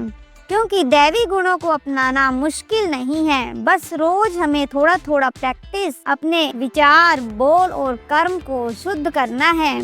गीता केवल एक ग्रंथ नहीं है, बल्कि ये हमारी लाइफ का GPS है। इसे समझो, अपनाओ और दूसरों तक भी पहुंचाओ। आप अपने दिन की शुरुआत कैसे करते हैं? ओम, राम या कृष्णा के नाम से, या फिर यज्ञ और दान से? क्या आपने कभी सोचा कि इस ओम शब्द में कितनी शक्ति छिपी हुई है? या फिर जो हम श्रद्धा से यज्ञ, दान और तप करते हैं, क्या वो हमेशा फलदायी होता है? श्रीमद् भागवत गीता का ये अध्याय एक ऐसा दीपक है जो हमें सिखाएगा कि किस श्रद्धा से आत्मा ऊपर उठती है और किस श्रद्धा से वो नीचे गिरती है। क्योंकि श्रद्धा केवल भावना नहीं, श्रद्धा ही आत्मा की दिशा है। आइए आज भगवान श्री कृष्ण की वाणी से जानते हैं कि श्रद्धा के 3 स्वरूप कौन से हैं, आहार, यज्ञ, तप और दान के रहस्य क्या हैं, और वो दिव्य मंत्र जो हर पवित्र कर्म की आत्मा है। प्रभु के चरणों में प्रणाम, जहां हम आपको श्रीमद् भागवत गीता सीरीज के माध्यम से गीता की दिव्य वाणी को आपके जीवन में उतारने का प्रयास कर रहे हैं। आज हम बात करेंगे उस अद्भुत अध्याय की जिसमें श्रद्धा के 3 रूपों का गूढ़ रहस्य बताया गया है। भगवान श्री कृष्ण हमें बताते हैं कि श्रद्धा ही जीवन की दिशा तय करती है। तो आइए जानते हैं इस अध्याय से निकली कुछ महत्वपूर्ण लर्निंग्स जो हमारी श्रद्धा को शुद्ध और सशक्त बनाएंगी। भगवान श्री कृष्ण बताते हैं कि प्रत्येक व्यक्ति की श्रद्धा उसके नेचर के अकॉर्डिंग होती है। ये 3 तरह की होती है, सात्विक, राजसिक और तामसिक। जैसी श्रद्धा वैसा जीवन। सबसे पहले देखते हैं सात्विक श्रद्धा। सात्विक श्रद्धा वाले व्यक्ति देवताओं की पूजा करते हैं। ये श्रद्धा बिना किसी स्वार्थ के भगवान की सेवा में लगी रहती है और ये श्रद्धा शांति और सुख का मार्ग प्रशस्त करती है। ये वेदों में विश्वास करती है, ईश्वर की आराधना करती है और फल की कामना नहीं करती, जिससे उन्हें शांति और आत्मिक उन्नति प्राप्त होती है। राजसिक श्रद्धा वाले व्यक्ति यक्ष और राक्षसों की पूजा करते हैं, जो उन्हें भौतिक सुखों की ओर अट्रैक्ट करती है। इस श्रद्धा में केवल दिखावा होता है, जहां मनुष्य भगवान से कुछ पाने की इच्छा करता है, चाहे वह नाम, यश या फिर धन हो। इसमें भले ही उसका आधार सत्य ना हो। तामसिक श्रद्धा, ये श्रद्धा किसी असत्य विश्वास और अंधविश्वास पर आधारित होती है। तामसिक श्रद्धा वाले व्यक्ति प्रेत और भूतों की पूजा करते हैं, जिससे वे अज्ञान और भ्रम में फंसे रहते हैं। ऐसी श्रद्धा व्यक्ति को भटकने और पीड़ा सहने के लिए विवश कर देती है। ये श्रद्धा ना तो शास्त्रों पर आधारित होती है और ना ही विवेक पर, जिससे ये भटकाव का कारण बनती है। आहार भी श्रद्धा के अकॉर्डिंग होते हैं। ये भी 3 टाइप्स के होते हैं, सात्विक, राजसिक और तामसिक, जो व्यक्ति के मन और शरीर पर अकॉर्डिंगली इफेक्ट करते हैं। सात्विक आहार, सात्विक आहार जीवन शक्ति देता है। ये हल्का, पौष्टिक, स्निग्ध और पवित्र होता है और हृदय को प्रसन्न करने वाले भोजन में शामिल होता है। इसमें ऐसे आहार शामिल होते हैं जो शरीर को शक्ति और ताजगी देते हैं, जैसे ताजे फल, सब्जियां और शुद्ध जल। राजसिक आहार में तीखे, खट्टे, नमकीन, अधिक गर्म और जलनकारी भोजन होते हैं, जो अशांति और रोग उत्पन्न करते हैं। राजसिक आहार में ऐसे पदार्थ होते हैं जो हमें उत्तेजना देते हैं, लेकिन बाद में अशांति और विकृति का कारण बन जाते हैं। इससे चंचलता और बेचैनी भी बढ़ती है। तामसिक आहार में बासी, सड़ा गला, स्वादहीन और अपवित्र भोजन होते हैं, जो आलस्य और अज्ञान को बढ़ाते हैं। ये शरीर और मन दोनों को दूषित कर देते हैं। ये वो आहार है जो किसी भी टाइप से स्वस्थ नहीं होता। यज्ञ भी श्रद्धा के अकॉर्डिंग 3 टाइप्स के होते हैं, सात्विक, राजसिक और तामसिक, जो व्यक्ति की भावना और उद्देश्य पर निर्भर करते हैं। सात्विक यज्ञ शास्त्रों के अनुसार बिना फल की इच्छा के और श्रद्धा से किए जाते हैं। ये पूर्णतः ईश्वर को समर्पित और नियम पूर्वक होते हैं। सात्विक यज्ञ में कर्म और समर्पण होता है और कोई स्वार्थ नहीं होता। इसमें कर्तव्य ही पूजा है और फल की कोई अपेक्षा नहीं होती। राजसिक यज्ञ लोक दिखावे और फल प्राप्ति की इच्छा से किया जाता है। इस यज्ञ में केवल आत्म प्रशंसा की भावना होती है। लोग दिखाने के लिए यज्ञ करते हैं ताकि वे सम्मान और प्रशंसा प्राप्त कर सकें। ये अहंकार और अपेक्षा से भरा होता है। तामसिक यज्ञ बिना श्रद्धा, बिना विधि और बिना उद्देश्य के होता है। ये केवल नाश का कारण होता है, क्योंकि इस यज्ञ की कोई विधि नहीं होती। ये सिर्फ बर्बादी का कारण बनता है और इसका कोई वास्तविक उद्देश्य भी नहीं होता। तप भी 3 प्रकार के होते हैं, शारीरिक, वाणी और मन का तप, जो व्यक्ति के आत्मिक विकास में सहायक होते हैं। तपस्या केवल शारीरिक कष्ट नहीं है, ये मन, वाणी और शरीर तीनों का संयम होता है। सात्विक तप श्रद्धा से बिना फल की इच्छा के और नियमित रूप से किया जाता है। ईश्वर की आराधना, गुरु सेवा और संयम ही सात्विक तप है, जो बिना किसी स्वार्थ के भगवान की भक्ति और सेवा में किया जाता है और आत्मा को जो शुद्ध करता है। ये व्यक्ति को अंदर से बलवान बना देता है। राजसिक तप दिखावे, प्रतिष्ठा और सम्मान की इच्छा से किया जाता है। इस तप में केवल आत्म प्रशंसा होती है, इसमें सच्चे उद्देश्य का अभाव होता है। इसमें सच्चाई नहीं, केवल बाहरी आडंबर होता है। तामसिक तप अज्ञान वश आत्म पीड़ा और दूसरों को कष्ट देने के उद्देश्य से किया जाता है। ये सिर्फ और सिर्फ आत्मा को हानि पहुंचाता है, क्योंकि इसका कोई वास्तविक उद्देश्य या साधना नहीं होती है। अब देखते हैं कि दान भी कितने प्रकार के होते हैं। दान भी 3 प्रकार के होते हैं, सात्विक दान, राजसिक दान और तामसिक दान। सात्विक दान सही पात्र को सही समय पर और बिना अपेक्षा के दिया जाता है। ये दान वो होता है जो बिना स्वार्थ के दिया जाए, निष्काम, नम्रता और करुणा से दिया जाए। ये आत्मा की सेवा होती है। राजसिक दान फल या नाम की लालसा से किया जाता है, जैसे बिजनेस होता है। राजसिक दान में केवल बदले की इच्छा होती है। व्यक्ति दान करता है ताकि वो बदले में कुछ प्राप्त कर सके। तामसिक दान अविवेक और अपवित्र भाव से होता है। इसका उद्देश्य होता है कि व्यक्ति बिना विवेक और बिना इच्छा और स्वार्थ के चलते दान करता रहे। ये अनुचित व्यक्ति को किया जाता है और अपमान पूर्वक होता है। इससे देने वाला और पाने वाला दोनों को ही हानि होती है। यदि कर्म श्रद्धा से रहित हैं, तो वो केवल नष्ट होने वाले होते हैं, क्योंकि श्रद्धा की शक्ति से ही कर्म फलदायी होता है। श्रद्धा केवल कर्म नहीं है, बल्कि आत्मा का वास्तविक दर्पण है। अंधविश्वास से ऊपर उठकर श्रद्धा शास्त्रों के अनुसार होनी चाहिए। शास्त्रों के ज्ञान से ही वास्तविक श्रद्धा विकसित होती है। ओम तत्सत। ये 3 शब्द परम ब्रह्म की प्रतीकात्मक अभिव्यक्तियां हैं, यानी कि ये शब्द ब्रह्म के 3 अद्वितीय रूपों का प्रतिनिधित्व करते हैं। यही वो मंत्र है जो हमारे कर्म को पवित्र करता है। ये हमारे यज्ञ, तप और दान को शुद्ध करते हैं। ओम से ही भगवान की पहचान होती है। ये शब्द ब्रह्मा का प्रतीक है, जो ब्रह्मा, विष्णु और महेश के साथ जुड़ा होता है। हर वेद, यज्ञ और मंत्र की शुरुआत इसी से होती है। तत् कर्म को ईश्वर को समर्पित करने का भाव है। इससे ये संकेत मिलता है कि हर कर्म, हर विचार भगवान को समर्पित होना चाहिए। यह मेरा नहीं प्रभु, सिर्फ आपका है। यही तत् है। सत्य, सत्य शुभता और स्थायित्व का संकेत है। सत्य से हमारा उद्देश्य होता है कि सत्य की ओर बढ़ना। जो भी कर्म हम करते हैं वो सत्य के मार्ग पर हो। निष्काम श्रद्धा ही मोक्ष का मार्ग होती है। जहाँ फल की इच्छा नहीं है, केवल समर्पण और विश्वास है, वहीं से मोक्ष की यात्रा शुरू होती है। क्योंकि शरीर तो साधन है, लेकिन श्रद्धा आत्मा की गति तय करती है। सही श्रद्धा ही आत्मा को परम गति की ओर लेकर जाती है।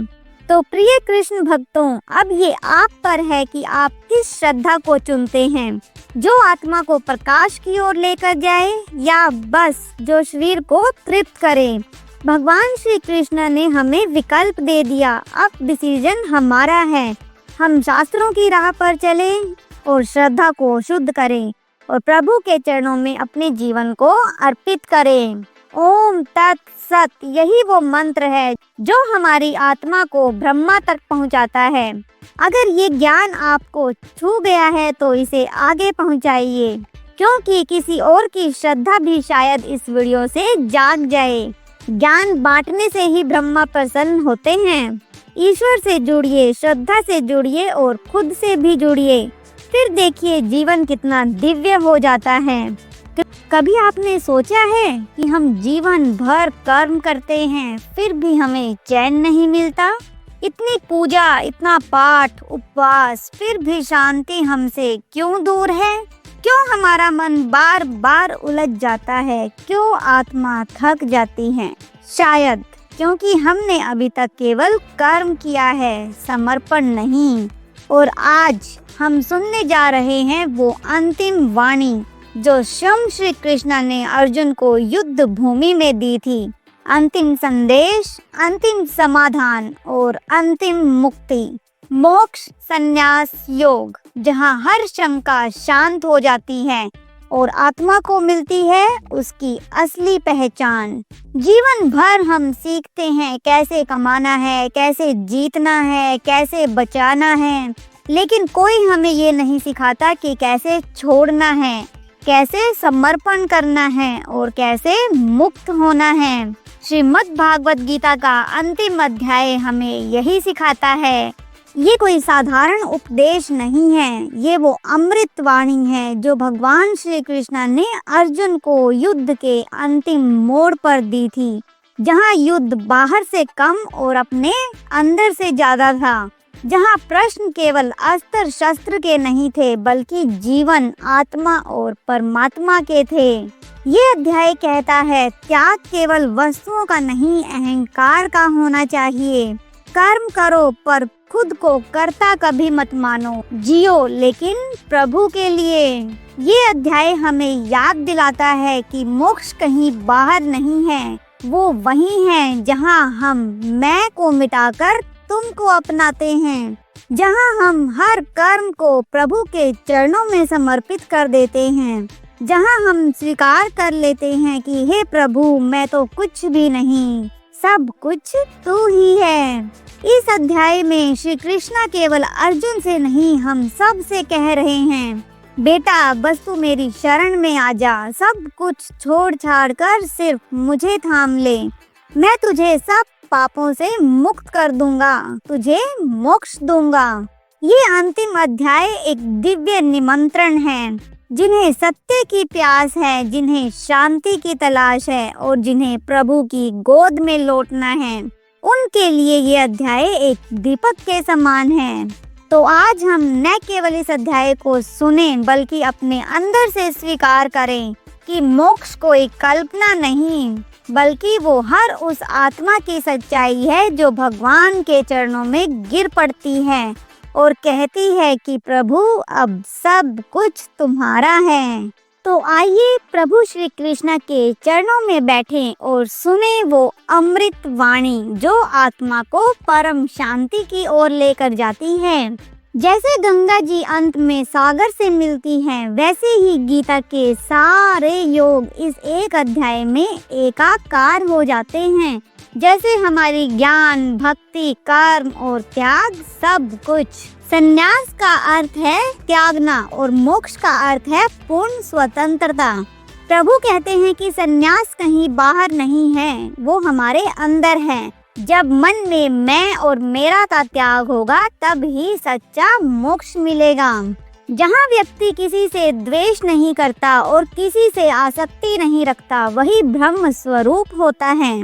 क्योंकि केवल कर्म का त्याग नहीं बल्कि कर्म के फल की इच्छा का त्याग ही सच्चा त्याग होता है। त्याग भी 3 प्रकार के बताए गए हैं। सात्विक त्याग जो धर्म के अनुसार किया जाता है, राजस त्याग जो मोह वश किया जाता है और तामस त्याग जो अज्ञान वश किया जाता है। तृष्णा और अहंकार बंधन के 2 द्वार बताए गए हैं। यदि हम इन 2 द्वारों को बंद कर दें तो आत्मा हमारी अपने आप मुक्त हो जाएगी। कर्म करने के 3 कारण होते हैं, कर्ता, कर्म और उपकरण। ये तीनों मिलकर कोई भी कार्य को सिद्ध करते हैं। इसीलिए हमें कर्म कर्ता के भाव में नहीं, निमित्त भाव में करने चाहिए। कर्ता के भी 3 प्रकार बताए गए हैं। सात्विक कर्ता शांत और बिना अभिमान वाला, राजसी कर्ता लोभी और फल की इच्छा वाला, और तामसी कर्ता आलसी और क्रूर होता है। इसी प्रकार बुद्धि भी 3 प्रकार की होती है। सात्विक बुद्धि जो सत्य और असत्य में भेद कर जाती है, राजसी जो केवल अपने लाभ को देखती है, और तामसी जो अधर्म को धर्म समझ लेती है। धृति के भी 3 भेद होते हैं। धृति यानी कि हमारे संकल्प की स्थिरता, यानी कि हम कठिन परिस्थितियों में भी अपने उद्देश्य, धर्म और कर्म से बिना डिगे एक अपने उद्देश्य पर स्थिर बने रहें। ये हमारी सहन शक्ति का प्रतीक होती है। सात्विक जो साधना में स्थिर रखे, राजसी जो धन या इच्छाओं में टिके और तामसी जो आलस्य में फंसी रहे। ऐसे ही सुख, सात्विक सुख जो शुरुआत में कठिन हो लेकिन लास्ट में हमें आनंद दे। राजसी जो शुरुआत में तो मीठा होता है लेकिन बाद में दुखदायक होता है। और तामसी अज्ञान जनित जो आत्मा को ही गिरा देता है। दूसरों का धर्म अपनाने से अच्छा है हम खुद के धर्म में जिएं और अपने स्वभावानुसार कर्म करते रहें, क्योंकि स्वधर्म पालन में मृत्यु भी कल्याणकारी होती है। ब्राह्मण, क्षत्रिय, वैश्य, शूद्र, इनकी योग्यता और गुणों के अकॉर्डिंग वर्ण व्यवस्था बनाई गई है। गर्व या हीनता नहीं बल्कि समझदारी से हमें अपने स्वभाव के अकॉर्डिंग जीवन जीना चाहिए। यही गीता का संदेश है। जो अपने कर्म को श्रद्धा से करता है वही सिद्ध होता है। जब इच्छा, क्रोध और मोह का त्याग हो जाए तब आत्मा को परम ज्ञान की प्राप्ति होती है। जहाँ न कोई शोक होता है न कोई इच्छा होती है, वही ब्रह्म स्थिति होती है। जब सब कुछ प्रभु को समर्पित कर दोगे तो वह सब पापों से हमें मुक्त कर देता है। भक्ति से बढ़कर कोई मार्ग नहीं, ये भगवान का स्पष्ट वचन है। गीता का ज्ञान केवल समझने के लिए नहीं बल्कि जीवन में उतारने के लिए है। और ये कोई तर्क का विषय नहीं है बल्कि अनुभव की चीज है। भगवान कहते हैं कि केवल ज्ञानी ही नहीं बल्कि जो गीता को प्रेम से सुनता है वह भी भगवान का हो जाता है, क्योंकि प्रेम ही सबसे बड़ा ज्ञान होता है। ये कोई पुस्तक नहीं है जिसे पढ़कर आप साइड में रख दो। ये तो वो दीप है जो जीवन भर जलता है। इसका हर एक श्लोक एक दीपक के समान है। गीता की अंतिम पुकार कि हे अर्जुन, सब कुछ त्याग कर मेरी शरण में आ जा, मैं तुझे मोक्ष दूंगा। अब तेरा जीवन तेरे हाथ में है। भगवान सिर्फ रास्ता दिखाते हैं, चलना सिर्फ हमें होता है। जब अर्जुन कहता है कि अब मेरा मोह नष्ट हो गया है, यही होती है आत्मा की जागृति। गीता एक समग्र मार्गदर्शन है जो केवल संन्यास नहीं सिखाता बल्कि जीवन जीने की कला सिखाता है। आज भी जब मन भ्रमित होता है तो श्री कृष्ण की वाणी मार्गदर्शक बनती है। मंदिरों में नहीं, जब हम गीता को अपने व्यवहार में लाते हैं वहीं से आरती शुरू होती है। जैसे नदी लास्ट में सागर में समा जाती है, वैसे ही आत्मा की अंतिम मंजिल है परमात्मा। तो भक्तों, आज हमने जाना केवल कर्म, ज्ञान या भक्ति नहीं बल्कि पूर्ण समर्पण ही उस मोक्ष का द्वार है जिसकी खोज में हर आत्मा भटक रही है। प्रभु ने हमें मार्ग दिखा दिया है, अब चलना हमें ही है। ये अध्याय हमें सिखाता है कि जीवन केवल कर्म करने का नाम नहीं बल्कि प्रभु के चरणों में समर्पण करने का नाम है। मोक्ष बाहर नहीं, वो हमारे अंदर छिपा है और उसका सिर्फ एक ही मार्ग है, संपूर्ण शरणागति। जब हम कहते हैं कि हे प्रभु, अब मैं कुछ नहीं, सब कुछ बस तू ही तू है, बस वहीं से आरंभ होता है मोक्ष का अद्भुत मार्ग। आज अर्जुन की तरह हमने भी सुन लिया है, अब निर्णय हमारा है। क्या हम भी अपने जीवन के रथ की बागडोर श्री कृष्ण को सौंपेंगे? अगर हाँ, तो विश्वास रखिए जीवन भी सुंदर होगा और मरण भी मधुर होगा। मन मस्त हुआ तेरे नाम से, अब और क्या चाहिए प्रभु तेरे धाम से। जय श्री कृष्णा। ओम नमो भगवते वासुदेवाय।